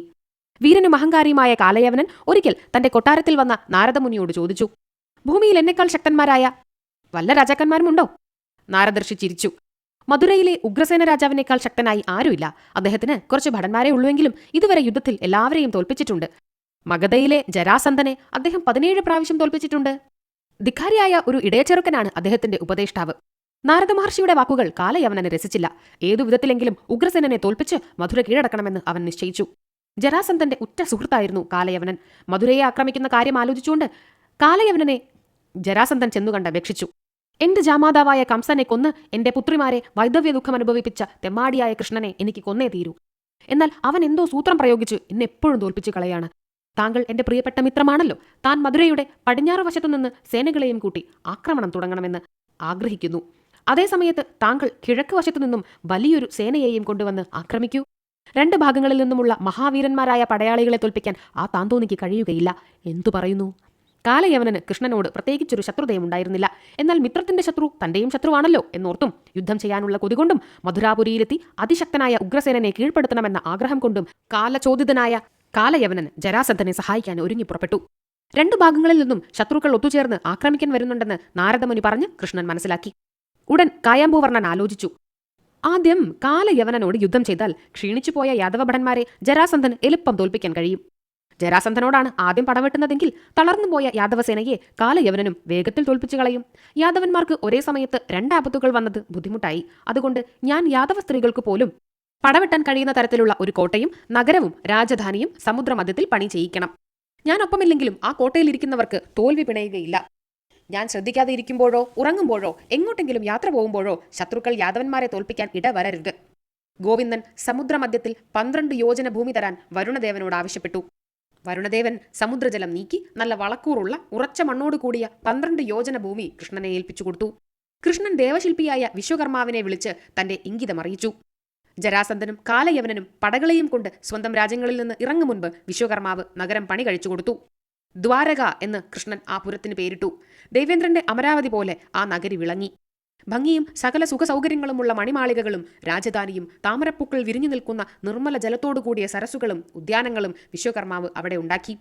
കൃഷ്ണൻ അനേകം തോണികൾ വരുത്തി മധുരാ നഗരത്തിലുള്ളവരെ മുഴുവൻ കുറച്ചു ദിവസങ്ങൾക്കുള്ളിൽ അങ്ങോട്ട് മാറ്റിപ്പാർപ്പിച്ചു. മധുരയിൽ കൃഷ്ണൻ മാത്രമായി. കൃഷ്ണനെ ഒറ്റയ്ക്ക് വിട്ടുപോകാൻ വസുദേവനും ദേവകിക്കും ഉഗ്രസേനനും ഉദ്ധവനും വിശേഷിച്ച് രാമനും മനസ്സുണ്ടായിരുന്നില്ലെങ്കിലും കൃഷ്ണന്റെ നിർബന്ധം നിമിത്തം അവരും സമുദ്രമധ്യത്തിൽ സ്ഥിതി ചെയ്യുന്ന ദ്വാരകയിലേക്ക് പോയി. ജരാസന്ധനും കാലയവനനും മുൻ നിശ്ചയമനുസരിച്ച് രണ്ടു ഭാഗത്തു നിന്നും മധുരയെ ആക്രമിച്ചു. ഒരൊറ്റ പടയാളിയെപ്പോലും മധുരയുടെ ഗോപുരദ്വാരത്തിൽ കാണാഞ്ഞ് ജരാസന്ധൻ അത്ഭുതപ്പെട്ടു. അയാൾ പടത്തലവന്മാരെയും കൂട്ടി നഗരത്തിൽ പ്രവേശിച്ച് ഓരോ ഭവനത്തിലും കയറി തിരിഞ്ഞു നോക്കി. എവിടെയും ജനവാസമുള്ളതായി കണ്ടില്ല. ഒഴിഞ്ഞുകിടക്കുന്ന നഗരത്തിൽ പശുക്കളോ പട്ടികളോ പൂച്ചകളോ പക്ഷികളോ പോലുമില്ലെന്ന് അയാൾ കണ്ടു. ജാള്യതയോടെ ജരാസന്ധൻ മഗധയിലേക്ക് മടങ്ങിപ്പോയി. കാലയവനനും നഗരത്തിൽ മുഴുവൻ തിരഞ്ഞ് ആരെയും കാണാതെ തന്റെ സേനയുടെ അടുത്തേക്ക് പോകുന്ന സമയത്ത് വനമാലയണിഞ്ഞ ഒരു തരുണൻ കയ്യിൽ ആയുധങ്ങളൊന്നുമില്ലാതെ ഓടിപ്പോകുന്നത് കണ്ടു. ജരാസന്ധൻ പറഞ്ഞ ലക്ഷണങ്ങൾ വെച്ച് നോക്കിയപ്പോൾ അത് കൃഷ്ണനായിരിക്കും എന്നവൻ ഊഹിച്ചു. മഹായോഗീന്ദ്രന്മാർക്ക് പോലും നേരിട്ട് കാണാൻ കഴിയാത്ത ഭഗവാനെയാണ് താൻ കണ്ടത് എന്നവൻ ധരിച്ചില്ല. തന്നെ ഭയപ്പെട്ട് രക്ഷ പ്രാപിക്കാൻ ഓടുന്ന കൃഷ്ണനെ അവൻ പിന്തുടർന്നു. അവന്റെ നേരെ തിരിഞ്ഞു നോക്കിക്കൊണ്ട് ഭയം ഭാവിച്ച് ഓടിയ കൃഷ്ണൻ ഒരു ഗുഹയുടെ ഉള്ളിൽ കടന്ന് ഒരു മൂലയിൽ ഒളിച്ചിരുന്നു. കൃഷ്ണൻ ഗുഹയിലേക്ക് കടക്കുന്നത് കാലയവനൻ കണ്ടു. ഇപ്പോൾ തന്നെ ആ തോന്നിവാസി ചെറുക്കനെ പിടികൂടി കൊന്നുകളയാമെന്ന് സന്തോഷത്തോടെ വിചാരിച്ചുകൊണ്ട് അവനും ഗുഹയിലേക്ക് കടന്നു. ഗുഹയിൽ ഒരു കൽത്തിണ്ണമേൽ ഒരാൾ കിടക്കുന്നത് നേരിയ ഇരുട്ടത്ത് അവൻ കണ്ടു. മുചുകുന്ദൻ എന്ന രാജാവാണ് അവിടെ കിടന്നിരുന്നത്. കുറേ കാലം മുൻപ് മുചുകുന്ദ രാജാവ് അസുരന്മാരുമായുള്ള യുദ്ധത്തിൽ ദേവന്മാരെ സഹായിക്കാൻ ദേവലോകത്തേക്ക് പോവുകയുണ്ടായി. വർഷങ്ങളോളം തീരെ ഉറങ്ങാതെ യുദ്ധം ചെയ്യുക നിമിത്തം യുദ്ധം ജയിച്ചപ്പോഴേക്കും അദ്ദേഹം വല്ലാതെ ക്ഷീണിച്ചിരുന്നു. അങ്ങേക്ക് എന്തു വരമാണ് വേണ്ടത് എന്ന് ചോദിച്ച ദേവേന്ദ്രനോട് മുചുകുന്ദൻ ആവശ്യപ്പെട്ടു. എനിക്ക് മതിയാകുവോളം ഉറങ്ങണം. ഉറക്കത്തിനിടയിൽ എന്നെ ആരും ഉണർത്തരുത്. ദേവേന്ദ്രൻ അനുഗ്രഹിച്ചു. ഭൂമിയിൽ മധുരാപുരത്തിനടുത്ത് മിനുത്ത തിണ്ണയുള്ളതും വിശാലവും കുളിർമ തോന്നിക്കുന്നതുമായ ഒരു ഗുഹയുണ്ട്. അങ്ങ് അവിടെ ചെന്ന് കിടന്നുറങ്ങിക്കൊള്ളുക. അങ്ങയെ ഉണർത്തുന്നവൻ ആരായിരുന്നാലും ഭസ്മമായി പോകും. മുചുകുന്ദൻ അതനുസരിച്ച് മധുരയ്ക്കടുത്തുള്ള ഗുഹയിൽ കിടന്നുറങ്ങാൻ തുടങ്ങി. അക്കാര്യം അറിയാവുന്നതുകൊണ്ടാണ് കൃഷ്ണൻ ആ ഗുഹയിൽ തന്നെ കേറി ഒളിച്ചത്. മുകുന്ദനാണ് കിടക്കുന്നതെന്ന് കരുതി കാലയവനൻ മുചുകുന്ദനെ ഊക്കിൽ ചവിട്ടി ഉണർത്തി. അദ്ദേഹം കണ്ണുമിഴിച്ചതോടെ അവൻ ഒരു പിടി ഭസ്മമായി മാറി. അപ്പോൾ മധുസൂദനൻ മുചുകുന്ദന്റെ മുൻപിൽ പുഞ്ചിരിയോടെ വന്നു നിന്നു. മുചുകുന്ദൻ വിസ്മയിച്ചു. മഹാതേജസ്വിയും അതിസുഭകനുമായ അങ്ങ് ആരാണ്? കൃഷ്ണൻ പറഞ്ഞു. യയാതി മഹാരാജാവിന്റെ മൂത്ത മകൻ യദുവിന്റെ പിന്മുറക്കാരിലൊരാളായ വസുദേവ യാദവന്റെ ഇളയ മകൻ കൃഷ്ണയാദവനാണ് ഞാൻ. മുചുകുന്ദൻ ഭക്തിവിവശനായി. ഭഗവാനെ, പണ്ട് ഗാർഗ്യമുനി അങ്ങയെക്കുറിച്ച് എന്നോട് പറഞ്ഞു തരേണ്ടായിട്ടുണ്ട്. കാലയവനന്റെ മരണത്തിന് ഹേതുബോധൻ ഞാനായിരിക്കുമെങ്കിലും അതിന്റെ സൂത്രധാരനായി നിൽക്കുക അങ്ങാവുമെന്നും ഋഷി പറഞ്ഞിരുന്നു. അങ്ങ് എന്റെ പേരിൽ പ്രസാദിക്കണേ. ദേവാസുര യുദ്ധം നടക്കുന്ന സമയത്ത് അസുരന്മാർക്ക് എന്റെ തേജസ് സഹിക്കാൻ കഴിഞ്ഞിരുന്നില്ല. അത്രത്തോളം തേജസ്വിയായ എനിക്ക് അങ്ങയുടെ തേജപ്രഭാവത്തിന് നേരെ നോക്കാൻ പോലും പറ്റുന്നില്ല. അങ്ങയുടെ മധുരമനോജ്ഞമായ ശബ്ദം എന്നെ പരമാനന്ദത്തിൽ മുക്കുന്നു. അങ്ങയുടെ കാലടി തട്ടി ഭൂമി കുഴിയുന്നതായി എനിക്ക് തോന്നുന്നു. ലോകത്തിൽ മനുഷ്യനാവശ്യമുള്ള സകല സുഖങ്ങളും എനിക്ക് സ്വായത്തമായി തീരുന്നുവെങ്കിലും ഒരിക്കലും മനഃശാന്തി കിട്ടിയിട്ടില്ല. ദേവാസുര യുദ്ധത്തിൽ പങ്കെടുത്തപ്പോൾ സ്വർഗ്ഗലോകത്തിലുമില്ല സുഖവും സമാധാനവുമെന്ന് എനിക്ക് മനസ്സിലായി. അങ്ങയെ ധ്യാനിക്കുന്ന മനസ്സിന് മാത്രമേ ചിരന്തനമായ ശാന്തി ലഭിക്കുകയുള്ളൂ. ഞാൻ മനസ ശിരസ വപുഷ അങ്ങയെ നമസ്കരിച്ചുകൊള്ളുന്നു. കാൽക്കൽ വീണു പ്രണമിച്ച മുചുകുന്ദനെ മുകുന്ദൻ അനുഗ്രഹിച്ചു. അങ്ങ് ധന്യനാണ്. എന്നാൽ വേണമെന്ന് ഉദ്ദേശിച്ചിട്ടല്ലെങ്കിലും കാലയവനൻ ഭസ്മമായതിന്റെയും ദേവാസുര യുദ്ധത്തിൽ അങ്ങയോട് നേരിട്ട് അപരാധമൊന്നും ചെയ്യാത്ത അസുരന്മാരെ കൊന്നതിന്റെയും പാപം അങ്ങയ്ക്കുണ്ട്. അതുകൊണ്ട് മന്ദരപർവ്വതത്തിൽ ചെന്ന് പാപങ്ങൾ നശിക്കുവാൻ ഏകാഗ്രതയോടെ തപസ്സു ചെയ്യണം. പാപങ്ങളില്ലാതായാൽ അങ്ങയെ വൈകുണ്ഠത്തിലേക്ക് കൊണ്ടുപോവാൻ സ്വർണ്ണ വിമാനം വരും. കൃഷ്ണൻ നിർദ്ദേശിച്ചതനുസരിച്ച് മുചുകുന്ദൻ ദീർഘകാലം തപസ്സു ചെയ്ത് മുക്തി നേടി. കൃഷ്ണൻ മധുരയിൽ തിരിച്ചെത്തിയപ്പോഴേക്കും ജരാസന്ധൻ പോയി കഴിഞ്ഞിരുന്നു. തങ്ങളുടെ രാജാവ് ഒരാളെ പിന്തുടർന്ന് ഓടിപ്പോയതു കണ്ട കാലയവന ഭടന്മാർ രാജാവ് മടങ്ങിയെത്തുവോളം എന്തു ചെയ്യണമെന്നറിയാതെ അവിടെയും ഇവിടെയുമായി നിൽക്കുകയോ ഇരിക്കുകയോ നടക്കുകയോ പരസ്പരം സംസാരിക്കുകയോ ഭക്ഷണം കഴിക്കുകയോ മദ്യപാനം ചെയ്യുകയോ അലസരായിരിക്കുകയോ ആയിരുന്നു. കൃഷ്ണൻ സുദർശന ചക്രമെറിഞ്ഞ് അവരെയെല്ലാം ചുട്ടരിച്ചു. 22. ബലരാമന്റെ വിവാഹവും കൃഷ്ണന് സുമുഖിയിൽ പുത്രജന്മവും. ഭൂമിയിൽ സത്യയുഗത്തിൽ വരുണദേവന്റെ പുത്രനായി രേവതൻ എന്നൊരു രാജാവ് നാടുവാണുകൊണ്ടിരുന്നു. അദ്ദേഹത്തിന് ഏറെക്കാലം കൊതിച്ച ശേഷം ഒരു മകൾ ജനിച്ചു. രേവതി എന്നു പേരായ അവൾക്ക് അസാധാരണ സൗന്ദര്യമുണ്ടായിരുന്നു. എല്ലാ രാജാക്കന്മാരെക്കുറിച്ചും ആലോചിച്ചു നോക്കിയപ്പോൾ തന്റെ മകൾക്ക് യോജിച്ച വരൻ അക്കൂട്ടത്തിലൊന്നുമില്ലെന്ന് അദ്ദേഹത്തിന് തോന്നി. അച്ഛനോട് അഭിപ്രായം ചോദിക്കാമെന്ന് കരുതി രേവതൻ മകളെയും കൊണ്ട് വരുണലോകത്തിലേക്ക് പോയപ്പോൾ വരുണദേവൻ അവിടെയില്ലെന്നും ബ്രഹ്മാവിനെ കാണാൻ സത്യലോകത്തേക്ക് പോയിരിക്കുകയാണെന്നും മന്ത്രിമാർ പറഞ്ഞറിഞ്ഞു. അദ്ദേഹം ഉടൻ സത്യലോകത്തിലേക്ക് യാത്ര തിരിച്ചു.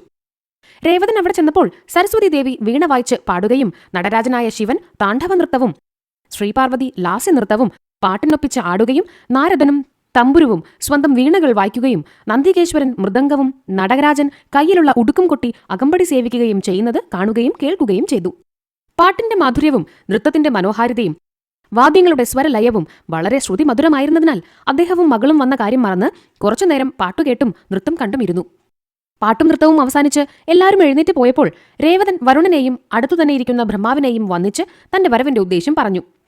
എന്റെ മകൾ രേവതിക്ക് അനുരൂപനായ വരൻ എവിടെയാണുള്ളതെന്ന് എനിക്ക് പറഞ്ഞു തരണേ. അയോധ്യയിലോ ബാഹ്ലീകത്തിലോ ചന്ദ്രനഗരത്തിലോ ദേവഗൃഹത്തിലോ ഗംഗാധരൻ കുടികൊള്ളുന്ന കാശിയിലോ ഹരിഭഗവാൻ സ്ഥിതി ചെയ്യുന്ന ഹരിദ്വാരത്തിലോ ഇന്ദ്രലോകത്തിലോ ജബാലി നഗരത്തിലോ കമലാക്ഷപുരത്തിലോ ലളിതാപുരിയിലോ മിഥിലയിലോ നന്ദീശ്വരത്തിലോ പത്മനാഭപുരത്തിലോ രാമപുരത്തിലോ സാരസാക്ഷം നഗരിയിലോ താരകേശ്വരത്തോ ഉമാദേവിക്ക് ജന്മമരുളിയ ഹിമാലയത്തിലോ വസന്തേശ്വരത്തിലോ എവിടെയാണുള്ളത്? എല്ലാ സ്ഥലങ്ങളിലുമുള്ള യുവരാജാക്കന്മാരെക്കുറിച്ച് ഞാൻ അന്വേഷിക്കേണ്ടായി. ആകൃതി, പ്രകൃതി, ധനസ്ഥിതി, ആഭിജാത്യം എന്നിവ കൊണ്ട് അവരിൽ ആരും എന്റെ മകളുടെ ഭർത്താവാകാൻ യോഗ്യനായി ഞാൻ കണ്ടില്ല. നിങ്ങൾ രണ്ടുപേരും കൂടി ആലോചിച്ച് അവൾക്ക് തക്ക വരനെ കണ്ടുപിടിച്ചു തരണം. ബ്രഹ്മാവും വരുണനും പൊട്ടിച്ചിരിച്ചു. രേവത, അങ്ങ് സത്യയുഗത്തിന്റെ മധ്യത്തിലാണ് ഇവിടെ വന്നത്. അതിനുശേഷം ത്രേതായുഗം കഴിഞ്ഞ് ദ്വാപരയുഗത്തിന്റെ പകുതിയുമായിരിക്കുന്നു. പാട്ടുകേട്ടും നൃത്തം കണ്ടുമിരുന്ന് കൊല്ലങ്ങൾ പോയത് അങ്ങ് അറിഞ്ഞില്ല. ദേവന്മാരുടെയും മനുഷ്യരുടെയും സംവത്സരങ്ങൾ തമ്മിലുള്ള അന്തരമാണ് അങ്ങയെ ഭ്രമിപ്പിച്ചത്.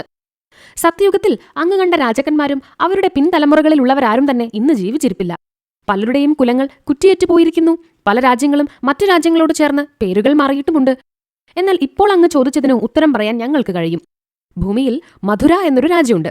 ആ രാജ്യത്തിലെ രാജാവ് ഉഗ്രസേനനാണ്. അദ്ദേഹത്തിന്റെ അനുജൻ ദേവകന്റെ മകളുടെ മകനായി ബലരാമൻ, ബലഭദ്രൻ, ബലദേവൻ എന്നീ പേരുകളിൽ അറിയപ്പെടുന്ന അതിസുന്ദരനും ധവളശരീരനും കാന്തിമാനുമായ ഒരാളുണ്ട്.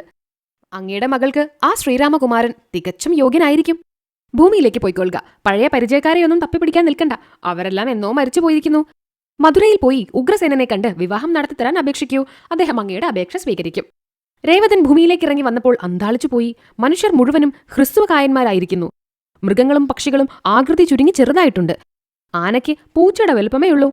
നിലത്തോളം കുനിഞ്ഞിട്ട് വേണം അദ്ദേഹത്തിനും മകൾക്കും ചെറിയ വാതിലുകളോട് കൂടിയ കൊച്ചുപുരകളിൽ കടന്നു ചെല്ലാൻ. മരങ്ങൾ പോലും വളർച്ച നിലച്ച് മുരടിച്ചു നിൽക്കുകയാണെന്ന് തോന്നി. എന്തു ചെയ്യണമെന്നറിയാതെ അദ്ദേഹം മധുരാപുരത്തിൽ ചെന്ന് അന്വേഷിച്ച് നടന്നു. ആൾതാമസമില്ലാതെ നശിച്ച ആ ചെറുനഗരം കണ്ട് അദ്ദേഹം വ്യസനിച്ചു. പിന്നീട് ബ്രഹ്മദേവന്റെ ഉപദേശമനുസരിച്ച് രേവതനും മകളും സമുദ്രത്തിൽ കാലുകൾ നീട്ടിവെച്ച് നടന്ന് ദ്വാരകാപുരിയിലെത്തി. സമുദ്രജലത്തിന് അവരുടെ അരയ്ക്കോളം ആഴമേ ഉണ്ടായിരുന്നുള്ളൂ. ദ്വാരകയുടെ പുറത്തു നിന്നുകൊണ്ട് അദ്ദേഹം കുള്ളനായ ഒരു വാതിൽക്കാരനെ വിളിച്ച് ഉഗ്രസേനനെ കാണാൻ രേവത രാജാവ് കാത്തുനിൽക്കുന്നു എന്ന് പറയാൻ ഏൽപ്പിച്ചു. ഭീമാകാരങ്ങളായ ആ മനുഷ്യരൂപങ്ങളെ കണ്ട് ഭയപ്പെട്ട് കാവൽക്കാരൻ ഉഗ്രസേനനെ വിവരമുണർത്തിച്ചു. ഉഗ്രസേനനും ഉദ്ധവനും വസുദേവനും കൃഷ്ണനും രാമനും ഈ മഹാമനുഷ്യനെ കാണാൻ കൊട്ടാരത്തിന്റെ പുറത്തുവന്ന് സ്വയം പരിചയപ്പെടുത്തി. അതിനുശേഷം കൃഷ്ണൻ ചോദിച്ചു, ഭീമരൂപന്മാരായ നിങ്ങൾ രണ്ടുപേരും ആരാണ്? എന്തിനാണ് ഇവിടെ വന്നിരിക്കുന്നത്? മുഖഭാവം കാണുമ്പോൾ ശത്രുക്കളാണെന്ന് തോന്നുന്നില്ല. രേവതൻ ലജ്ജിച്ചുകൊണ്ട് പറഞ്ഞു, എന്റെ അച്ഛൻ വരുണദേവനും ലോകപിതാമഹനായ ബ്രഹ്മദേവനും ഉപദേശിച്ചതനുസരിച്ചാണ് ഞാൻ വന്നത്. എന്റെ മകൾ രേവതിയെ അങ്ങയുടെ കുലത്തിൽപ്പെട്ട ബലരാമന് കൊടുക്കാൻ ഞാൻ ആഗ്രഹിക്കുന്നു. എന്നാൽ ബലദേവന് എന്റെ മകളുടെ അരയോളം പോലും ഉയരമില്ലല്ലോ. ഈ വിവാഹം എങ്ങനെ സുഖകരമാവും? കൃഷ്ണൻ ഉടൻ മറുപടി പറഞ്ഞു, അങ്ങ് വ്യസനിക്കേണ്ട. ബ്രഹ്മദേവനും വരുണദേവനും ഉദ്ദേശിച്ച പോലെ വിവാഹം എളുപ്പത്തിൽ നടക്കും. ലോകത്തിൽ ദുഷ്കരമായി ഒന്നുമില്ല. അപായമുണ്ടെങ്കിൽ ഉപായവുമുണ്ട്. കൃഷ്ണൻ രാമനോട് തിരിഞ്ഞ് പതുക്കെ എന്തോ പറഞ്ഞപ്പോൾ രാമൻ തന്റെ സുനന്ദം എന്ന ഉലക്ക എടുത്തുകൊണ്ടു വരുവിച്ച് രേവതിയുടെ തലയിൽ പതുക്കെ പതുക്കെ തട്ടി ഉയരം കുറച്ച് തന്റെ കഴുത്തോളം ഉയരമാക്കി. പിന്നെ ഋദ്ധി എന്ന കലപ്പ കൊണ്ട് തട്ടി ദേഹത്തിന്റെ വലുപ്പവും തനിക്ക് അനുപമമാവണ്ണം കുറച്ചു. അപ്പോൾ സുന്ദരിയായ രേവതി ബലരാമന്റെ പത്നിയാവാൻ അർഹയായി. രേവത രാജാവിന് സന്തോഷായി. താമസിയാതെ ബലഭദ്രനും രേവതിയും തമ്മിലുള്ള വിവാഹം സാഘോഷം നടന്നു. മകൾ യോഗ്യനായ ഭർത്താവിനോടൊപ്പം സുഖമായിരിക്കുന്നത് കണ്ട് സന്തുഷ്ടനായി രേവത രാജാവ് തപസ്സു ചെയ്യാൻ കാട്ടിലേക്ക് പോയി. ആദ്യമായി കൃഷ്ണനും രാമനും മധുരാപുരിയിൽ കാലൂന്നിയപ്പോൾ കണ്ട കുറിക്കൂട്ടുകളുണ്ടാക്കുന്നവളും കൂനിയുമായ സുമുഖിയെ പിടിച്ച് വളവ് നിവർത്തിയെടുത്ത് കൊടുത്ത് സുന്ദരിയാക്കിയതും പ്രേമാതുരയായ അവൾ കൃഷ്ണനെ തന്റെ ഭവനത്തിലേക്ക് ക്ഷണിച്ചതും കൃഷ്ണൻ മറന്നിരുന്നില്ല. യൗവനപ്രായമെത്തിയ ശേഷം വരാമെന്ന് കൃഷ്ണൻ ഏറ്റുപറഞ്ഞത് അവളും മറന്നിരുന്നില്ല. സുമുഖി ദിവസേന വീട് കൃഷ്ണനു വേണ്ടി അലങ്കരിച്ചു. രുചികരങ്ങളായ ഭക്ഷണപദാർത്ഥങ്ങൾ ശ്രദ്ധയോടെ പാകം ചെയ്തു. മണിയറയിൽ വെള്ളിക്കട്ടിലിന്മേൽ മീതയ്ക്കുമീതയായി കനം കുറഞ്ഞ 7 പട്ടുമെത്തകൾ വിരിച്ചു. നറുമണമുള്ള പൂമാലകൾ തൂക്കിയും കുറിക്കൂട്ടുകൾ ചുമരിന്മേൽ തേച്ചു പിടിപ്പിച്ചും ഭംഗിയും വാസനയും വരുത്തി. ദിവസേന അവൾ വാസക സജ്ജികയായി പടിവാതിൽക്കൽ കൃഷ്ണനെ കാത്തുനിന്നു. ഓരോ ദിവസവും നൈരാശ്യത്തിൽ മുഴുകി മടങ്ങിപ്പോരുകയും ചെയ്തു. ബലരാമന്റെ വിവാഹത്തിനു വേണ്ട പൂമാലകളും അംഗരാഗങ്ങളും സുമുഖി തന്നെയാണ് കൊട്ടാരത്തിൽ കൊണ്ടുപോയി കൊടുത്തത്. തിരക്കിനിടയിൽ ഒരു ദിവസം സുമുഖി മറ്റാരുമില്ലാത്ത സ്ഥലത്ത് വെച്ച് കൃഷ്ണനെ കണ്ടെത്തി. അങ്ങ് എന്റെ ഭവനത്തിലേക്ക് വരാമെന്ന് പറഞ്ഞിരുന്നത് മറന്നുവോ എന്ന് അവളുടെ അല്പം പരിഭവം കലർന്ന ചോദ്യത്തിന് കൃഷ്ണൻ മറുപടിയേകി. ഇല്ല, മറന്നിട്ടില്ല. ജ്യേഷ്ഠന്റെ വിവാഹാഘോഷങ്ങൾ ഒന്ന് കഴിഞ്ഞോളട്ടെ, ഞാൻ നിന്റെ ഭവനത്തിലേക്ക് വരാം. സുമുഖിക്ക് വീണ്ടും സുപ്രതീക്ഷയുടെ ദിവസങ്ങൾ വന്നും പോയുമിരുന്നു. ഒരു ദിവസം അവിചാരിതമായി കൃഷ്ണൻ ഒറ്റയ്ക്ക് സുമുഖിയുടെ ഭവനത്തിലെത്തി. പടിക്കൽ തന്നെ കാത്തുനിന്നിരുന്ന അവളെ ആശ്ലേഷിച്ചുകൊണ്ട് വസുദേവൻ സുഗന്ധപൂർണമായ ആ ഭവനത്തിനുള്ളിലേക്ക് കടന്നു. അവൾ പാകം ചെയ്ത സ്വാദുള്ള ഭക്ഷ്യവസ്തുക്കൾ ആർത്തിയോടെ കഴിച്ചു. അന്ന് അവളോടൊപ്പം മണിയറയിൽ കിടന്ന് രതിലീലകൾക്ക് ശേഷം ഉറങ്ങുകയും ചെയ്തു. പിറ്റേന്ന് രാവിലെ സല്ലജ്ജം തല കുനിച്ചു നിൽക്കുന്ന സുമുഖിയോട് കൃഷ്ണൻ പറഞ്ഞു, നിനക്ക് എന്ത് വേണമെന്ന് പറയൂ, എന്ത് ചോദിച്ചാലും ഞാൻ തരാം. സുമുഖി തലയുയർത്താതെ മറുപടി പറഞ്ഞു, അങ്ങയിൽ നിന്ന് ഉത്തമനായ ഒരു മകനുണ്ടാവണമെന്നാണ് എന്റെ ആഗ്രഹം. ആ ആശ സാധിക്കുവോളം അങ്ങ് കൂടെ കൂടെ ഇവിടെ വരണം. അങ്ങയോടൊപ്പം ഇരുന്നിട്ട് എനിക്ക് മതിയാവുന്നില്ല. സുമുഖിക്ക് മുക്തിപദം നൽകണമെന്നായിരുന്നു കൃഷ്ണന്റെ വിചാരം. എന്നാൽ തികച്ചും ലൗകികയായ അവൾ രതിസുഖവും ഒരു പുത്രനെയും മാത്രമേ യാചിച്ചുള്ളൂ. സുമുഖിയുടെ ആഗ്രഹപ്രകാരം അവൾക്ക് ഉപശ്ലോകൻ എന്നൊരു സുശീലനും ബുദ്ധിമാനുമായ മകൻ പിറന്നു. കൃഷ്ണൻ അവനെ ആദ്യം അക്രൂരനെയും ഉദ്ധവനെയും കൊണ്ടും പിന്നീട് ദേവഗുരുവായ ബൃഹസ്പതിയെ കൊണ്ടും വേദാംഗ ശാസ്ത്രാദികൾ മുഴുവൻ അഭ്യസിപ്പിച്ചു. ഉപശ്ലോകൻ വിദ്യാഭ്യാസത്തിനു ശേഷം അമ്മയെയും കൊണ്ട് ദ്വാരകയിൽ നിന്ന് മധുരാപുരിക്കടുത്തുള്ള ഒരു കാട്ടിൽ പോയി തപസ് ചെയ്തു തുടങ്ങി. മകന്റെ തപഫലം കൊണ്ടും കൃഷ്ണന്റെ അംഗസ്പർശം കൊണ്ടും സുഹൃത്തിനിയും പൂതഗാത്രിയുമായ സുമുഖി യഥാകാലം പുത്രനോടൊപ്പം വൈകുണ്ഠപദം പ്രാപിച്ചു. കൃഷ്ണന് ആദ്യമായി ജനിച്ച പുത്രൻ അവിവാഹിതനും സന്താനവിഹീനനും തപസ്വിയുമായി തീരുകയാണുണ്ടായത്. 23. രുക്മിണി ഹരണം. വിദർഭരാജ്യത്തിൽ നിന്ന് ഭീഷ്മകൻ എന്ന രാജാവിനും പത്നി രുക്മാമേഖലയ്ക്കും രുക്മി എന്നൊരു മകനും രുക്മിണി എന്നൊരു മകളും ഉണ്ടായി. കുട്ടിക്കാലം മുതൽക്ക് തന്നെ രുക്മിണി കൃഷ്ണന്റെ കഥകൾ കേട്ടുകേട്ട് തന്നെ വിവാഹം കഴിക്കുന്നത് കൃഷ്ണൻ തന്നെ ആയിരിക്കണം എന്ന് മനസ്സിൽ ഉറപ്പിച്ചിരുന്നു. എന്നാൽ രുക്മിണിയുടെ ജ്യേഷ്ഠനായ രുക്മി അതിന് അനുകൂലമായിരുന്നില്ല. ഛേദിരാജാവായ ശിശുപാലൻ അയാളുടെ ഉറ്റമിത്രമായിരുന്നു. ശിശുപാലനാണെങ്കിൽ വസുദേവകൃഷ്ണനോട് തീരാത്ത വിദ്വേഷവും. അക്കാരണം കൊണ്ട് രുക്മിയും കൃഷ്ണനെ വെറുത്തു തുടങ്ങി. കൃഷ്ണന്റെ അച്ഛൻ വസുദേവന്റെ അനുജത്തി രാജരാജേശ്വരിയുടെ മകനായിരുന്നു ശിശുപാലൻ. വസുദേവന്റെ അമ്മയുടെ മൂത്ത മകളായിരുന്നു പൃഥ. മക്കളില്ലാതിരുന്ന കുന്തിഭോജൻ പൃഥയെ സ്വന്തം മകളായി ദത്തെടുത്തതു മുതൽ അവൾ കുന്തി എന്ന പേരിൽ അറിയപ്പെട്ടു തുടങ്ങി. രണ്ടാമത്തെ മകൾ രാജരാജേശ്വരിക്ക് ആദ്യം ജനിച്ച ഉണ്ണിയായിരുന്നു ശിശുപാലൻ. ജനിച്ച സമയത്ത് അന്യഥാ കോമളനായിരുന്ന ആ ഉണ്ണിക്ക് 3 മുലക്കണ്ണുകളുണ്ടായിരുന്നു. അതിന് എന്താണ് കാരണമെന്നും അതിന് ചികിത്സ എന്താണ് വേണ്ടതെന്നും രാജരാജേശ്വരി പല വൈദ്യന്മാരോടും സന്യാസിമാരോടും ചോദിച്ചു. ആർക്കും മറുപടി കൊടുക്കാൻ കഴിഞ്ഞില്ല. ഒരിക്കൽ നാരദമുനി അവിടെ വന്നു. ഉണ്ണിയെ കൈകളിൽ കോരിയെടുത്തുകൊണ്ട് രാജരാജേശ്വരി ഋഷിയെ ചെന്നു കണ്ട് അപേക്ഷിച്ചു. മക്കൾക്ക് വല്ല അംഗവൈകല്യവും ഉണ്ടെങ്കിൽ അമ്മമാർക്ക് അത് സഹിക്കാൻ കഴിയില്ല. ഈ ഉണ്ണിക്ക് വലിയൊരു വൈകല്യമുണ്ടെന്ന് പറയാനില്ലെങ്കിലും ഈ 3 മുലക്കണ്ണുകൾ കണ്ട് എന്റെ മനസ്സ് വേദനിക്കുന്നു. നടുവിലെ മുലക്കണ്ണ് ഇല്ലാതെയാക്കാൻ വല്ല വഴിയും അങ്ങേക്ക് തോന്നുന്നുണ്ടെങ്കിൽ പറഞ്ഞു തരണേ. മഹർഷി സമാധാനിപ്പിച്ചു. സാരമില്ല, ശിശുപാലന് 5 വയസ്സാവുവോളം ഈ 3 മുലക്കണ്ണുകൾ ഉണ്ടായിരിക്കും. അവന്റെ 5-ാം വയസ്സിൽ അവനെ കൊല്ലാനുള്ള ആൾ ഇവിടെ വരും. ആ ആളെ തൊട്ട ഉടൻ 3-ാമത്തെ മൂലക്കണ്ണ് തീരെ മാഞ്ഞു പോകും. അതിലൊരടയാളവും ബാക്കി കാണുകയില്ല. രാജരാജേശ്വരി തൽക്കാലം ആശ്വസിച്ചുവെങ്കിലും തന്റെ ഉണ്ണിയെ ആരാണ് കൊല്ലുക എന്നും അതിനു തക്ക കാരണം എന്തായിരിക്കുമെന്നും ആലോചിച്ച് മനപ്രയാസത്തോടെ ദിവസങ്ങൾ കഴിച്ചു. ശിശുപാലന് 5 വയസ്സായപ്പോൾ വസുദേവകൃഷ്ണൻ ഒരു ദിവസം അച്ഛൻ പെങ്ങളെ കാണാൻ വന്നു. അച്ഛൻ പെങ്ങൾക്കു ജനിച്ച ഉണ്ണിയെ കാണാൻ വസുദേവനും ദേവകിയും രോഹിണിയും ബലരാമനും പ്രസവ വാർത്ത അറിഞ്ഞ ഉടൻ പോയിരുന്നു. എന്നാൽ അന്നൊന്നും കൃഷ്ണന് പുറപ്പെടാൻ സാധിച്ചില്ല. ഓരോരിക്കൽ ഓരോ പ്രതിബന്ധം വന്ന് ഭവിച്ചതിനാൽ അത്രയും കാലം ദേവകീ തനയൻ ഛേദ് രാജധാനിയിലേക്ക് പോവുകയുണ്ടായില്ല. ശിശുപാലൻ മറ്റു കുട്ടികളോടൊപ്പം ഉദ്യാനത്തിൽ ഓടിക്കളിക്കുന്ന സമയത്താണ് വസുദേവകൃഷ്ണൻ ചെന്നത്. അച്ഛൻ പെങ്ങളുടെ ഓമനയായ ഉണ്ണിയെ വാരിയെടുത്ത് കൃഷ്ണൻ ചുംബിച്ചു. അപ്പോൾ മഹാശ്ചര്യം പോലെ ശിശുപാലന്റെ 3-ാമത്തെ മുലക്കണ്ണ് മാഞ്ഞുപോയി. രാജരാജേശ്വരി പരിഭ്രമിച്ച് കൃഷ്ണന്റെ കയ്യിൽ നിന്ന് ശിശുപാലനെ വലിച്ചെടുത്ത് മാറോടണച്ച്, കൃഷ്ണ, നീയാണോ എന്റെ ഉണ്ണിയുടെ അന്തകൻ? ഇവൻ എന്തു തെറ്റ് ചെയ്തിട്ടാണ് നീ ഇവനെ കൊല്ലാൻ പുറപ്പെടുന്നത് എന്ന് കരഞ്ഞുകൊണ്ട് ചോദിച്ചു. കൃഷ്ണൻ പുഞ്ചിരിയോടെ മറുപടി പറഞ്ഞു, അച്ഛൻ പെങ്ങളെ, ശിശുപാലൻ ഇപ്പോൾ ചെറിയ കുട്ടിയല്ലേ, എന്നോട് യാതൊരു തെറ്റും ചെയ്തിട്ടില്ല. എന്നാൽ മുതിർന്നു വരുമ്പോൾ ഇവൻ ഏതു തരത്തിലൊക്കെയാണ് പെരുമാറുക എന്ന് ആർക്കും അറിഞ്ഞൂടല്ലോ. തന്റെ 3-ാമത്തെ മുലക്കണ്ണ് തന്റെ അന്തകനെ കണ്ടാൽ മാഞ്ഞു പോവുമെന്ന് നാരദമുനി പ്രവചിച്ചിട്ടുണ്ടെന്ന് പല പ്രാവശ്യം പറഞ്ഞിരുന്നതിനാൽ ശിശുപാലന് അക്കാര്യം അറിയാമായിരുന്നു. കൃഷ്ണൻ തൊട്ട ഉടനെ തന്റെ മുലക്കണ്ണ് മാഞ്ഞത് കണ്ട് തന്നെ കൊല്ലാൻ ഈ മാതുലപുത്രൻ തന്നെയായിരിക്കും വന്നതെന്ന് അവന് മനസ്സിലായി. ശിശുപ്രായം വിട്ടിട്ടില്ലെങ്കിലും അവൻ ഉഗ്രകോപത്തോടെ കൃഷ്ണനോട് തിരിഞ്ഞ്, നീ ആരാണ് എന്നെ കൊല്ലാൻ? സ്വന്തം അമ്മാമനെ കൊന്നവനല്ലേ നീ? ആ നിലയ്ക്ക് അച്ഛൻ പെങ്ങളുടെ മകനെ കൊല്ലാനും നീ മടിക്കയില്ല. നിന്നെ പോലൊരു ദുഷ്ടനെ എനിക്ക് കാണണ്ട എന്ന് ശകാരിച്ചു. രാജരാജേശ്വരി മകനെ തടഞ്ഞു. അരുത് ഉണ്ണി, കൃഷ്ണനെ നീ ശകാരിക്കരുത്. കൃഷ്ണൻ നമുക്ക് വേണ്ടപ്പെട്ട ബന്ധുവാണ്. അവനെ നീ ഇപ്പോൾ തന്നെ ശകാരിച്ചു തുടങ്ങിയാലോ? അമ്മ പറഞ്ഞത് ചെവിക്കൊള്ളാതെ ശിശുപാലൻ അകത്തേക്കോടി മറഞ്ഞു. അന്നു മുതൽക്ക് അവന് കൃഷ്ണനോട് വല്ലാത്ത വിദ്വേഷം മനസ്സിലുദിച്ച് വളർന്നുകൊണ്ടേയിരുന്നു. പ്രായപൂർത്തി വന്നപ്പോഴേക്കും അവന് ലോകത്തിൽ വെച്ച് ഏറ്റവും വലിയ ശത്രുത കൃഷ്ണനോടായി. രാജരാജേശ്വരി കൃഷ്ണനോട് അപേക്ഷിച്ചു. കൃഷ്ണ, ശിശുപാലൻ ചെറിയ കുട്ടിയാണ്. അറിവില്ലാതെയാണ് നിന്നെ ശകാരിച്ചത്. നീ ക്ഷമിക്കണം. അവനെ നീ കൊല്ലുകയാണെങ്കിൽ എനിക്കിത് സഹിക്കാൻ കഴിയാതെ വരും. കൃഷ്ണൻ ചിരിച്ചതേയുള്ളൂ. അച്ഛൻ പെങ്ങൾ വ്യസനിക്കേണ്ട. അവനിപ്പോൾ എന്നെ ആദ്യത്തെ ശകാരം കഴിച്ചുപോയി. 100 പ്രാവശ്യം അവൻ എന്നോട് അപരാധം ചെയ്താൽ ഞാനത് ക്ഷമിക്കും. എന്നാൽ 100ാമത്തെ തവണ എന്നെ അവൻ നിറഞ്ഞ സദസ്സിൽ വെച്ച് അപമാനിച്ചാൽ ഞാൻ അവനെ കൊന്നുകളയും. അച്ഛൻ പെങ്ങളെ ഓർത്ത് മാത്രമാണ് ഞാൻ അവന്റെ 100 അപരാധങ്ങൾ പൊറുക്കുന്നത്. കൃഷ്ണൻ പോയിക്കഴിഞ്ഞിട്ടും ശിശുപാലന്റെ ക്രോധം അടങ്ങിയില്ല. വിരോധം വർദ്ധിച്ച് അയാൾക്ക് കൃഷ്ണൻ എന്ന പേര് കേൾക്കുന്നത് പോലും കർണശൂലമായി തോന്നിത്തുടങ്ങി. ശിശുപാലന് കൃഷ്ണനോടുള്ള ശത്രുത കാരണം രുക്മിക്കും കൃഷ്ണൻ ശത്രുവായി. അനുജത്തിക്ക് കൃഷ്ണനോട് അനുരാഗമുണ്ടെന്നറിഞ്ഞിട്ടും അയാൾ ആ ആശ സാധിച്ചു കൊടുക്കുകയില്ലെന്ന് തീരുമാനിച്ചു. സാധാരണ രീതിയിൽ സ്വയംവരമാണ് രാജകുമാരിമാർക്ക് വിധിച്ചിട്ടുള്ളത്. എന്നാൽ സ്വയംവര സദസ്സിൽ വെച്ച് രുക്മിണി കൃഷ്ണനെ വരിച്ചാലോ? സുഹൃത്തിന്റെയും തന്റെയും ശത്രു അനുജത്തിയുടെ ഭർത്താവാകുന്നത് സുഖമുള്ള കാര്യമല്ല. അതിനാൽ സ്വയംവരം എന്ന ചടങ്ങ് രുക്മി വേണ്ടെന്ന് വെച്ചു. രുക്മിണിയുടെ അമ്മ രുക്മമേഖലയ്ക്ക് മകളുടെ ഇഷ്ടം അറിയാമായിരുന്നു. അവരത് ഭർത്താവിനോട് പറഞ്ഞിരുന്നു. എന്നാൽ ധിക്കാരിയും തന്റെ പ്രാധാന്യം ആരും ചോദ്യം ചെയ്യാൻ ഇഷ്ടപ്പെടാത്തവനുമായ രുക്മി, ദുർബലനായ അച്ഛൻ, രുക്മിണിക്ക് കൃഷ്ണനോടാണ് അനുരാഗം, അവളുടെ ഇഷ്ടമനുസരിച്ചുള്ള വിവാഹം വേണം നിശ്ചയിക്കാൻ എന്ന് പറഞ്ഞത് അനുസരിക്കാതെ ശിശുപാലനുമായി രുക്മിണിയുടെ വിവാഹം നിശ്ചയിച്ചു. തീയതിയും തീരുമാനമായി. വിവാഹാഘോഷത്തിനുള്ള ഒരുക്കങ്ങൾ തുടങ്ങി. ക്ഷണപത്രികകളും കൊണ്ട് ദൂതന്മാർ നാനാ ദിക്കുകളിലേക്കും കുതിരപ്പുറത്ത് കയറി യാത്രയായി. രുക്മിണി കിം കർത്തവ്യതാമൂടെയായി വിഷാദിച്ചിരുന്നു. അപ്പോൾ അവളുടെ സഖിയായ ചന്ദ്രാനന എന്ന ബ്രാഹ്മണ സ്ത്രീ പറഞ്ഞു, സമാധാനിപ്പിച്ചു. എന്റെ ഭർത്താവായ കാശിനാഥൻ ദൗത്യകർമ്മത്തിന് മിടുക്കനാണ്. നമുക്ക് അദ്ദേഹത്തെ ദ്വാരകയിലേക്ക് പറഞ്ഞയച്ച് വിവരങ്ങൾ മുഴുവനും കൃഷ്ണനോട് പറയാൻ ഏൽപ്പിക്കാം. കൃഷ്ണൻ വല്ലതും ചെയ്ത് ഭവതിയെ രക്ഷിക്കുമെന്ന കാര്യം തീർച്ചയാണ്. ചന്ദ്രാനന വിളിച്ചതനുസരിച്ച് കാശിനാഥൻ രുക്മിണിയെ ചെന്നു കണ്ടു. രുക്മിണി കാശിനാഥനോട് പറഞ്ഞു, ദ്വിജോത്തമ, എന്റെ മനസ്സ് അപഹരിച്ചിട്ടുള്ളത് ദ്വാരകയിലെ വാസുദേവകൃഷ്ണനാണ്. മറ്റൊരാളിലേക്ക് എന്റെ മനസ്സ് ചെല്ലയില്ല. ശിശുപാലൻ വിവാഹസമയത്ത് എന്റെ കൈ പിടിച്ചാൽ അയാളെ തൊടേണ്ടി വരുമെന്ന മനോവേദന കാരണം ഞാൻ അവിടെ തന്നെ മരിച്ചു വീണുപോകും.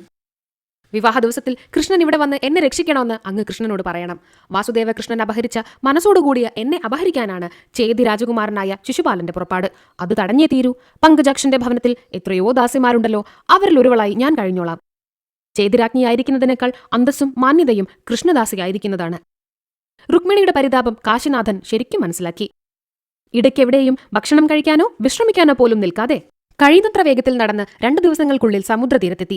അവിടെ നിന്നൊരു തോണി പിടിച്ച് ദ്വാരകയിലേക്ക് നേരിട്ട് ചെന്നു. കാശിനാഥൻ എന്നൊരു സാധു ബ്രാഹ്മണനാണ് ഞാൻ. വിദർഭയിലുള്ള കുണ്ടിനപുരത്ത് നിന്ന് വരുന്നു. എനിക്ക് ശ്രീകൃഷ്ണനെ ഒന്ന് കാണണം.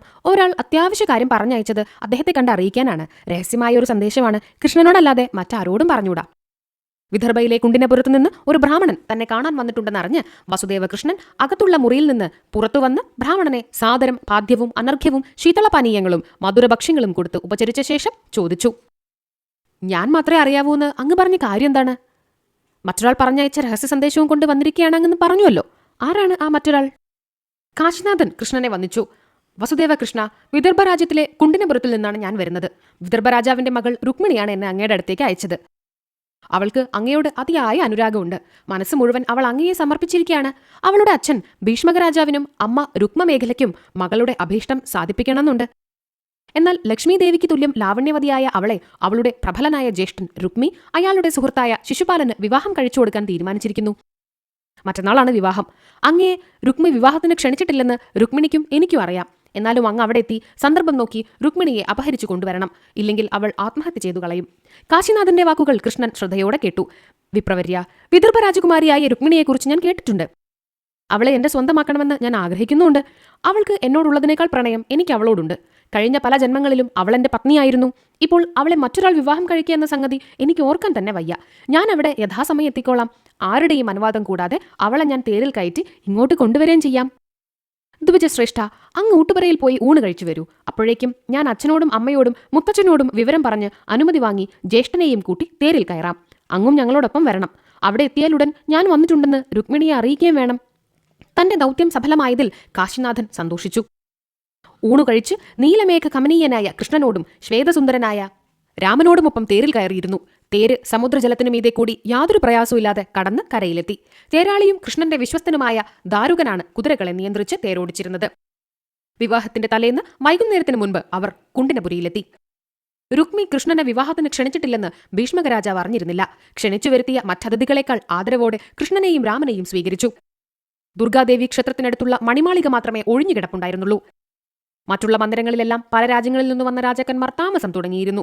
കൃഷ്ണനും രാമനും പ്രീതിയോടെ ആ മണിമാളികയിലേക്ക് കയറി. വിവാഹ മണ്ഡപത്തിനടുത്താണ് ഛേദി രാജകുടുംബത്തിന് താമസമൊരുക്കിയിരുന്നത്. ഏറ്റവും വിശാലവും സുന്ദരമായിരുന്നു ആ മണിമാളിക. 2 മണിമാളികകളും തമ്മിൽ കുറേ ദൂരമുണ്ടായിരുന്നതിനാൽ കൃഷ്ണൻ വന്നത് ശിശുപാലൻ അറിഞ്ഞില്ല. എന്നാൽ കൃഷ്ണന്റെ വരവ് രുക്മി അറിഞ്ഞു. ക്ഷണിക്കാതെ കാഴ്ച കാണാൻ വന്ന സാധാരണ നാട്ടുകാരുടെ കൂട്ടത്തിൽ കൃഷ്ണനെ കൂട്ടിയാൽ മതി എന്നായിരുന്നു അയാളുടെ ഉദ്ദേശ്യം. പക്ഷേ അതറിഞ്ഞിട്ടോ അറിയാതെയോ ഭീഷ്മകരാജാവും രുക്മമേഖലാരാജ്ഞിയും കൃഷ്ണനെ ആദരിച്ച് സൽക്കരിച്ച് നല്ല മണിമാളികയിൽ പാർപ്പിച്ചു. രുക്മി പല്ലുകടിച്ച് ക്രോധമടക്കി. കൃഷ്ണന്റെ ആഗമനത്തിൽ തന്റെ അനുജത്തി രുക്മിണിക്ക് പങ്കുണ്ടായിരിക്കുമോ എന്ന് അയാൾ ന്യായമായും ശങ്കിച്ചു. കുണ്ടിനപുരിയിലെത്തിയ ഉടൻ കാശിനാഥൻ തേരിൽ നിന്നിറങ്ങി അന്തപുരത്തിലേക്ക് പോയി രുക്മിണിയെ കണ്ടു. കുമാരി, കൃഷ്ണൻ വന്നിട്ടുണ്ട്. ഒപ്പം ജ്യേഷ്ഠൻ ബലഭദ്രനുമുണ്ട്. ഞാൻ അവരുടെ കൂടെ തേരിലാണ് ഇങ്ങോട്ട് വന്നത്. കൃഷ്ണന്റെ 2 കുതിരകളുടെ വേഗവും തേരാളി ദാരുകന്റെ സാമർഥ്യവും കാരണം ഇവിടെ എത്താൻ കുറച്ചു സമയം വേണ്ടി വന്നുള്ളൂ. ഞാൻ പോയ കാര്യം സഫലമായി. കൃഷ്ണൻ ഭവതിയെ രക്ഷിച്ചോളും. രുക്മിണി ആനന്ദാധിക്യത്താൽ കരഞ്ഞുപോയി. അവൾ കസവുള്ള പട്ടുവസ്ത്രങ്ങളും രത്നങ്ങൾ പതിച്ച സ്വർണ്ണാഭരണങ്ങളും 1008 സ്വർണ്ണ നാണ്യങ്ങളടങ്ങിയ കിഴിയും ബ്രാഹ്മണന് കൊടുത്തു. അത് അങ്ങേക്ക് മതിയായ പ്രതിഫലമല്ലെന്ന് ഞാൻ അറിയുന്നു.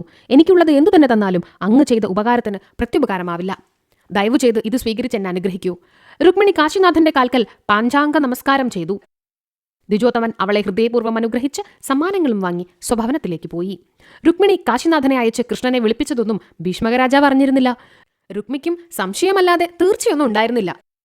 രുക്മിണിയെയും ചന്ദ്രാനനെയും കൂടാതെ അമ്മ രുക്മമേഖല മാത്രമേ അത് മനസ്സിലാക്കിയിരുന്നുള്ളൂ. പിറ്റേ ദിവസം നേരം പുലർന്നു. രാത്രി മുഴുവൻ ഉറങ്ങാതെ കിടന്ന രുക്മിണി സഖിമാരുടെ വിളികേട്ട് എഴുന്നേറ്റ് കുളിച്ച് നീണ്ടു ചുരുണ്ട് കറുത്ത് തഴച്ച മുടി പിന്നോട്ടിട്ട് അത്യാവശ്യം ആഭരണങ്ങൾ മാത്രം അണിഞ്ഞ് ദുർഗാക്ഷേത്രത്തിൽ തൊഴാനിറങ്ങി. അമ്പലത്തിന്റെ തൊട്ടടുത്തുള്ള മണിമാളികയിലെ മട്ടുപ്പാവിൽ കൃഷ്ണൻ തന്നെ നോക്കി നിൽക്കുന്നതും മുറ്റത്ത് മണിമയമായ തേര് പോകാനൊരുക്കി നിർത്തിയിട്ടുള്ളതും അവൾ കണ്ടു. വർദ്ധിച്ച ഹൃദയസ്പന്ദനത്തോടും നിറമിഴികളോടും കൂടി അവൾ അമ്പലത്തിനുള്ളിൽ കടന്ന് ദേവിയെ ഉള്ളൊഴിഞ്ഞു പ്രാർത്ഥിച്ചു. പ്രിയതമനോടും സന്താനങ്ങളോടും കൂടിയിരിക്കുന്ന അംബികെ, കാർത്യായനി, മഹാമായേ, മഹായോഗിനി, ലോകാധീശ്വരി, അവിടുത്തെ ഞാൻ നമസ്കരിക്കുന്നു. വസുദേവകൃഷ്ണൻ എന്റെ ഭർത്താവായി വരണേ. അതിനമ്മ പ്രസാദിക്കണേ. തൊഴുതു കഴിഞ്ഞ് രുക്മിണി തല കുനിച്ചുകൊണ്ട് അമ്പലത്തിന് പുറത്തു കടന്ന് കൃഷ്ണന്റെ തേരിനടുത്തുകൂടി പതുക്കെ നടന്നു. അപ്പോൾ പെട്ടെന്ന് വാസുദേവകൃഷ്ണൻ തേരിൽ നിന്നിറങ്ങി രുക്മിണിയുടെ വലതുകൈ പിടിച്ചു. സുകുമാരി, ഭവതി എന്നെ കണ്ടതായി ഭാവിക്കാതെ എവിടേക്കാ പോകുന്നത്? ഇങ്ങോട്ട് വരൂ. കൃഷ്ണൻ തന്റെ കൈകൾക്കുള്ളിൽ രുക്മിണിയുടെ കൈ അടച്ചുപിടിച്ച് അവളെ തേരിൽ കയറ്റിയിരുത്തി. രാമൻ ആദ്യം തന്നെ തേരിൽ കയറിയിരുന്നിരുന്നു. കൃഷ്ണനും രാജകുമാരിയും കയറിയിരുന്ന ഉടൻ ദാരുകൻ വളരെ വേഗത്തിൽ തേരോടിച്ചു. സന്ദർഭത്തിന്റെ ഗൗരവം മനസ്സിലാക്കിയിട്ടെന്ന പോലെ കുതിരകൾ കഴിയുന്നത്ര ഊക്കിൽ കുതിച്ചു പാഞ്ഞു. ലക്ഷ്മീദേവിയെപ്പോലെ കണ്ണഞ്ചിക്കുന്ന സൗന്ദര്യശാലിനിയായ രുക്മിണി അമ്പലത്തിലേക്ക് പോകുന്നത് കണ്ട് രാജകുമാരന്മാരും രാജാക്കന്മാരും അവനവന്റെ നിർഭാഗ്യത്തെയും ശിശുപാലന്റെ അസൂയാർഹമായ സൗഭാഗ്യത്തെയും പഴിച്ചുകൊണ്ട് ചഞ്ചലഹൃദയന്മാരായി നിൽക്കുകയായിരുന്നു.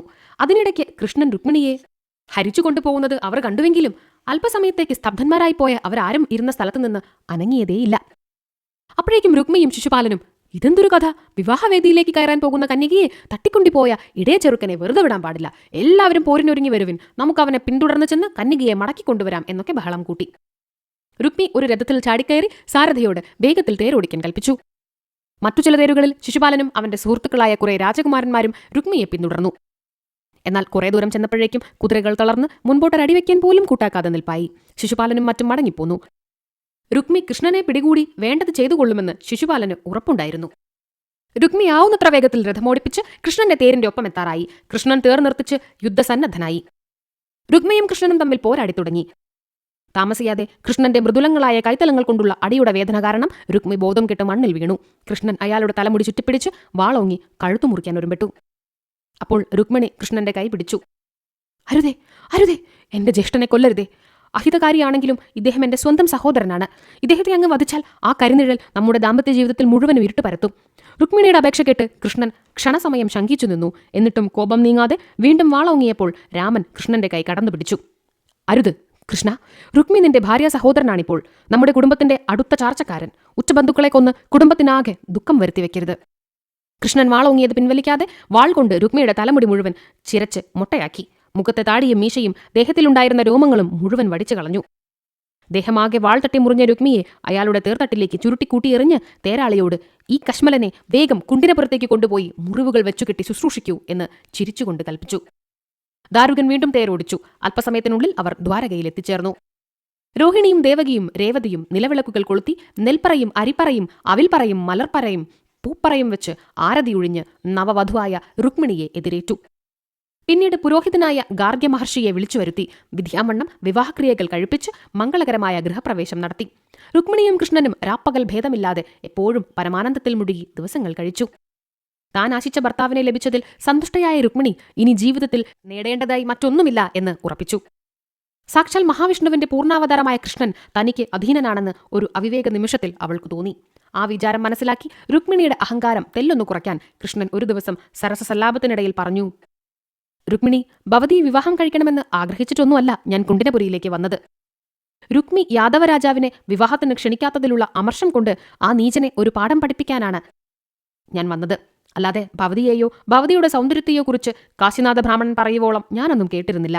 അത് കേട്ട് ഞാൻ ഭ്രമിച്ചതുമില്ല. എന്റെ അപമാനം കളയണമെന്ന് മാത്രം വിചാരിച്ച് പുറപ്പെട്ടതാ ഞാൻ. അത് സാധിച്ചു. എനിക്ക് രുക്മിയെ കൊല്ലണമെന്നുണ്ടായിരുന്നു. ഭവതി തടഞ്ഞിട്ടല്ല ഞാൻ അവനെ കൊല്ലാഞ്ഞത്. അത് വിചാരിച്ച് അഹങ്കരിക്കേണ്ട. ജ്യേഷ്ഠൻ എന്റെ കൈപിടിച്ച് ശാസിച്ചതുകൊണ്ട് മാത്രമാണ് ഞാൻ പിൻവാങ്ങിയത്. സാരമില്ല, ഈ പറഞ്ഞ ജ്യേഷ്ഠൻ തന്നെ അവനെ കൊന്നോളും. അതിന് അവൻ ഇടവരുത്തും. അത്രമാത്രം ദുസ്വഭാവിയാണല്ലോ ഭവതിയുടെ ജ്യേഷ്ഠൻ. ഭർത്താവിന്റെ വാക്കുകേട്ട് പൊട്ടിക്കരഞ്ഞ് രുക്മിണി നിലത്ത് വീണു.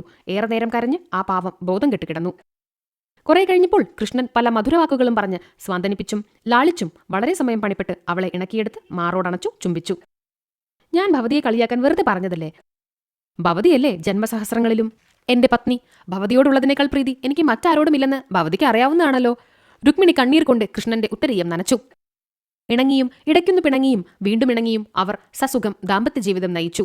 താമസിയാതെ രുക്മിണി ഗർഭിണിയായി. 24. പ്രദ്യുമ്നന്റെ ജനനവും തുടർന്നുള്ള സംഭവങ്ങളും.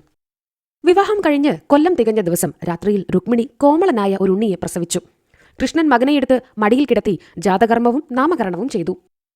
പ്രദ്യുമ്നൻ എന്ന് ഉണ്ണിക്ക് പേരിട്ടു. ശംബരൻ എന്ന അസുരരാജാവിന്റെ ശല്യം സഹിക്കാഞ്ഞ് ദേവന്മാർ ബ്രഹ്മാവിനെ ശരണം പ്രാപിച്ചപ്പോൾ ബ്രഹ്മാവ് അവരെ സമാധാനിപ്പിച്ചു. ശംബരാസുരനെ കൊല്ലാനുള്ള ആൾ ദ്വാരകയിൽ വാസുദേവകൃഷ്ണന്റെയും രുക്മിണിയുടെയും മകനായി ജനിക്കും. ദേവന്മാർ ആശ്വാസത്തോടെ മടങ്ങി. നാരദമുനി ചെന്ന് ശംബരാസുരനെ കണ്ടു. ദ്വാരകയിൽ വാസുദേവകൃഷ്ണന് രുക്മിണിയിൽ ഒരു ഉണ്ണി ജനിക്കാൻ പോകുന്നു. ആ ഉണ്ണി അങ്ങയുടെ അന്തകനായി തീരും.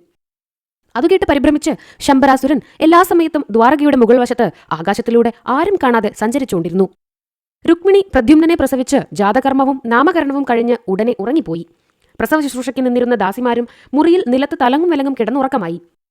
ആ സമയത്ത് ശംബരാസുരൻ ചെറിയൊരു വണ്ടിന്റെ രൂപമെടുത്ത് മുറിയുടെ ഉള്ളിൽ കടന്ന് നവജാതനായ ശിശുവിനെയും കൊണ്ട് പുറത്തിറങ്ങി.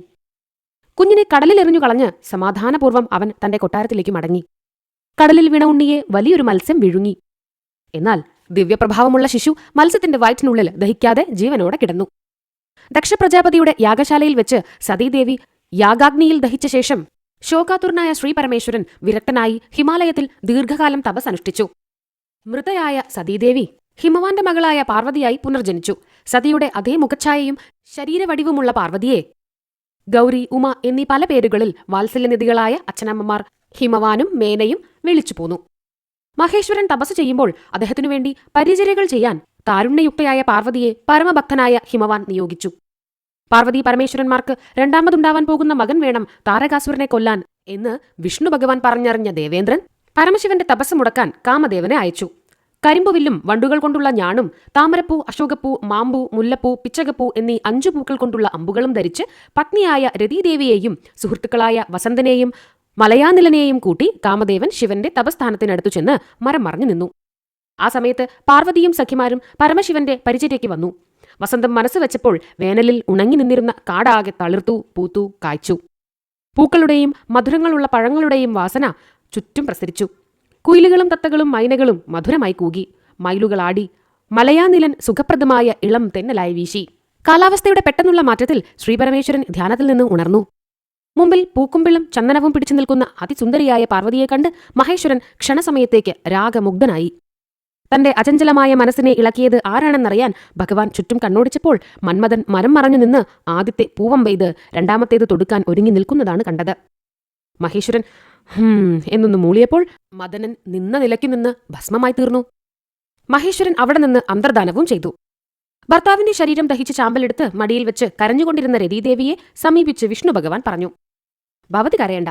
ഭവതി വാസുദേവകൃഷ്ണനും രുക്മിണിയും വാഴുന്ന ഭവനത്തിന്റെ മുകളിൽ ഈ വെണ്ണീർ വിതറിക്കൊള്ളുക. ഭവതിയുടെ ഭർത്താവ് കൃഷ്ണന്റെയും രുക്മിണിയുടെയും മകനായി ജനിക്കും. തന്നെ കൊല്ലാൻ ജനിച്ചവനാണ് ആ ഉണ്ണിയെന്ന് നാരദമുനി പറഞ്ഞറിയുന്ന ശംഭാസുരൻ കുഞ്ഞിനെ കടലിലെറിയുകയും ഒരു മത്സ്യം ശിശുവിനെ വിഴുങ്ങുകയും ചെയ്യും. എന്നാൽ ദിവ്യരൂപനായ ആ ഉണ്ണിക്ക് മത്സ്യത്തിന്റെ വയറ്റിലിരുന്നാലും യാതൊരു കേടുപാടും സംഭവിക്കില്ല. ആ മത്സ്യത്തെ മുക്കുവന്മാർ പിടിച്ച് ശംഭാസുരന്റെ അടുക്കളയിലേക്ക് കൊണ്ടുചെല്ലും. ആ മത്സ്യത്തെ മറ്റു വല്ലവരും മുറിച്ചാൽ ഉണ്ണിക്ക് അത് ദോഷമായി തീരും. അതിനാൽ ഭവതി ഉടൻ രൂപം മാറി സാധാരണക്കാരിയും ദരിദ്രയുമായ ഒരു ദാസിയുടെ ഭാവത്തിൽ ചെന്ന് ശംഭാസുരനെ ആശ്രയിച്ച് അയാളുടെ അടുക്കളക്കാരിയായി തീരണം. മത്സ്യത്തിന്റെ വയറ്റിൽ നിന്ന് കിട്ടുന്ന ഉണ്ണിയെ ഭവതി വേണ്ടവണ്ണം പാലും ചോറും മറ്റ് വിഭവങ്ങളും കൊടുത്ത് വളർത്തുക. പ്രദ്യുമ്നൻ എന്ന ആ ബാലന് യൗവനപ്രായമാവുമ്പോൾ ഭവതിയും താരുണ്യവും ലാവണ്യവും ഒത്തിണങ്ങിയ പഴയ രതീദേവി തന്നെയായി തീരും. പ്രദ്യുമ്നൻ ശംഭാസുരനെ വധിച്ച് ഭവതിയെയും കൊണ്ട് ദ്വാരകയിലേക്ക് പോവും. എല്ലാം മംഗളമായി തീരും. വിഷ്ണു ഭഗവാന്റെ സാന്ത്വന വാക്കുകൾ കേട്ട് രതീദേവി സൗന്ദര്യം വിടിഞ്ഞ് ദരിദ്രയും മധ്യവയസ്കയുമായ ഒരു സ്ത്രീയുടെ രൂപത്തിൽ ശംഭാസുരന്റെ കൊട്ടാരത്തിലെ അന്തഃപുരത്തിൽ ചെന്ന് അസുരപത്നിയായ ശാശ്വതീരാജ്ഞിയെ സമീപിച്ച് അപേക്ഷിച്ചു. അനാഥയായ ഒരു ദരിദ്ര സ്ത്രീയാണ് ഞാൻ. ജർജരിക എന്നാണ് പേര്. നല്ല പാചകക്കാരി എന്ന പേര് കേട്ടവളാ. ഇവിടുത്തെ അടുക്കളക്കാരിയാവാൻ ഞാൻ ആഗ്രഹിക്കുന്നു. ഭവതിക്കും മഹാരാജാവിനും രുചികരങ്ങളായ ഭക്ഷണപദാർത്ഥങ്ങൾ ഞാൻ പാകം ചെയ്തു തരാം. ശാശ്വതീരാജ്ഞിക്ക് ജർജരികയോട് അനുകമ്പയും ഇഷ്ടവും തോന്നി അവളെ അടുക്കളക്കാരിയായി നിയമിച്ചു. ജർജരികയുടെ കൈപുണ്യവും പാചക വൈദഗ്ധ്യവും 2 ദിവസങ്ങൾക്കുള്ളിൽ തന്നെ ശാശ്വതിക്കും ശംബരനും ബോധ്യപ്പെട്ടു. അവർ അവളെ പ്രശംസിച്ചു. നീ ഇവിടെ സ്ഥിരമായി താമസിച്ച് ഞങ്ങൾക്ക് സ്വാദുള്ള ഭക്ഷണമുണ്ടാക്കി തരണം എന്ന് കൽപ്പിച്ചു. ജർജരിക അതനുസരിച്ച് അവിടെ അടുക്കളക്കാരിയായി താമസമുറപ്പിക്കുകയും ചെയ്തു. ഒരു ദിവസം ശംഭാസുരന്റെ പ്രജകളിൽ ഒരു മുക്കുവന് കടലിൽ നിന്ന് വലിയൊരു മത്സ്യത്തെ കിട്ടി. സാധാരണ മത്സ്യങ്ങളെക്കാൾ ഭംഗിയും തേജസ്സും ഉണ്ടായിരുന്നു അതിന്. അതുകൊണ്ട് അത് വിൽക്കാനോ വീട്ടിൽ ഉപയോഗിക്കാനോ പറ്റുന്നതല്ലെന്ന് വിചാരിച്ച് മഹാരാജാവിന് കാഴ്ചവെക്കാൻ കൊണ്ടുപോയി. ശംബരൻ മത്സ്യത്തെ കണ്ട് സന്തോഷിച്ച് അതിനെ അടുക്കളയിലേക്ക് കൊടുത്തയച്ചു. ജർജരിക മത്സ്യത്തെ മുറിച്ചപ്പോൾ അതിന്റെ വയറ്റിൽ മനോഹരനായ ഒരു ഉണ്ണി കൈകാലുകളിട്ടടിച്ച് കിടക്കുന്നത് കണ്ടു. വിഷ്ണു ഭഗവാൻ പറഞ്ഞതോർത്ത് ജർജരികയായ രതീദേവി കുഞ്ഞിനെ എടുത്ത് പെട്ടെന്ന് ചുരന്നു വന്ന മുലപ്പാൽ കൊടുത്ത് തന്റെ മുറിയിൽ കൊണ്ടുപോയി കിടത്തിയുറക്കി. മത്സ്യത്തിന്റെ ഉള്ളിൽ നിന്ന് ശിശുവിനെ കിട്ടിയ വിവരം രതീദേവി അല്ലാതെ മറ്റാരും അറിഞ്ഞില്ല. രതീദേവി ആരും അറിയാതെ കുഞ്ഞിനെ വളർത്തി. പ്രദ്യുമ്നൻ എന്നാണ് അവന് വാസുദേവകൃഷ്ണൻ പേരിട്ടിരിക്കുന്നത് എന്ന് നാരദർഷി പറഞ്ഞതറിഞ്ഞ് അവൾ ആ പേരിൽ തന്നെ ഉണ്ണിയെ വിളിച്ചു പോന്നു. കാലം കുറച്ചു കഴിഞ്ഞു. പ്രദ്യുമ്നൻ നവതരുണനായി. അപ്പോൾ ഭസ്മമായി പോയ തന്റെ കാന്തൻ തിരിച്ചു വന്നതായി രതീദേവിക്ക് മനസ്സിലായി. അവൾ അനുരാഗചേഷ്ടകളോടെ എപ്പോഴും പ്രദ്യുമ്നന്റെ കൂടെ നടന്നു. പ്രദ്യുമ്നന് അത് ഇഷ്ടപ്പെട്ടില്ല. ആ കുമാരൻ ഒരു ദിവസം രതീദേവിയോട് ചോദിച്ചു, അമ്മ എന്നോട് എന്താണ് ഇങ്ങനെയൊക്കെ പെരുമാറുന്നത്? ഒരമ്മയ്ക്ക് ചെയ്യാവുന്ന ചേഷ്ടകളല്ലല്ലോ അമ്മയുടേത്. നമ്മൾ കാമിനി കാമുകന്മാരോ ദമ്പതിമാരോ ആണെന്ന നിലയ്ക്കാണ് അമ്മ പെരുമാറുന്നത്. അത് ശരിയല്ല. ഞാൻ അമ്മയുടെ മകനല്ലേ, അത് മറക്കരുത്. അപ്പോൾ രതീദേവി പറഞ്ഞു, പ്രാണനാഥ, അങ്ങയെ ശൈശവം മുതൽക്ക് വളർത്തിയവളാണ് ഞാനെങ്കിലും ഞാൻ അങ്ങയുടെ അമ്മയല്ല. അങ്ങയുടെ പൂർവ്വജന്മം ഞാൻ ഓർമ്മിപ്പിക്കാം. ദേവപ്രധാനിയായ കാമദേവനായിരുന്നു അങ്ങ്. ശ്രീ പരമേശ്വരന്റെ തപസ് മുടക്കാൻ പോയപ്പോൾ ഭഗവാന്റെ 3-ാം തൃക്കണ്ണിലെ ചൂടേറ്റ് അങ്ങ് ഭസ്മമായി പോയി. വിഷ്ണു ഭഗവാന്റെ ഉപദേശപ്രകാരം ഞാൻ ആ ഭസ്മം വാരിയെടുത്ത് ദ്വാരകയുടെ മീതെ വിതറി. അങ്ങ് ശ്രീകൃഷ്ണന്റെയും രുക്മിണീദേവിയുടെയും മകനായി ജനിക്കുമെന്നും നവജാത ശിശുവിനെ മൃത്യുഭയം നിമിത്തം ശംഭാസുരൻ കൊണ്ടുപോയി കടലിലിടുമെന്നും ആ കുഞ്ഞിനെ ഒരു മത്സ്യം വിഴുങ്ങുമെന്നും മത്സ്യം ശംഭാസുരന്റെ അടുക്കളയിലെത്തുമെന്നും ഭഗവാൻ പറഞ്ഞു.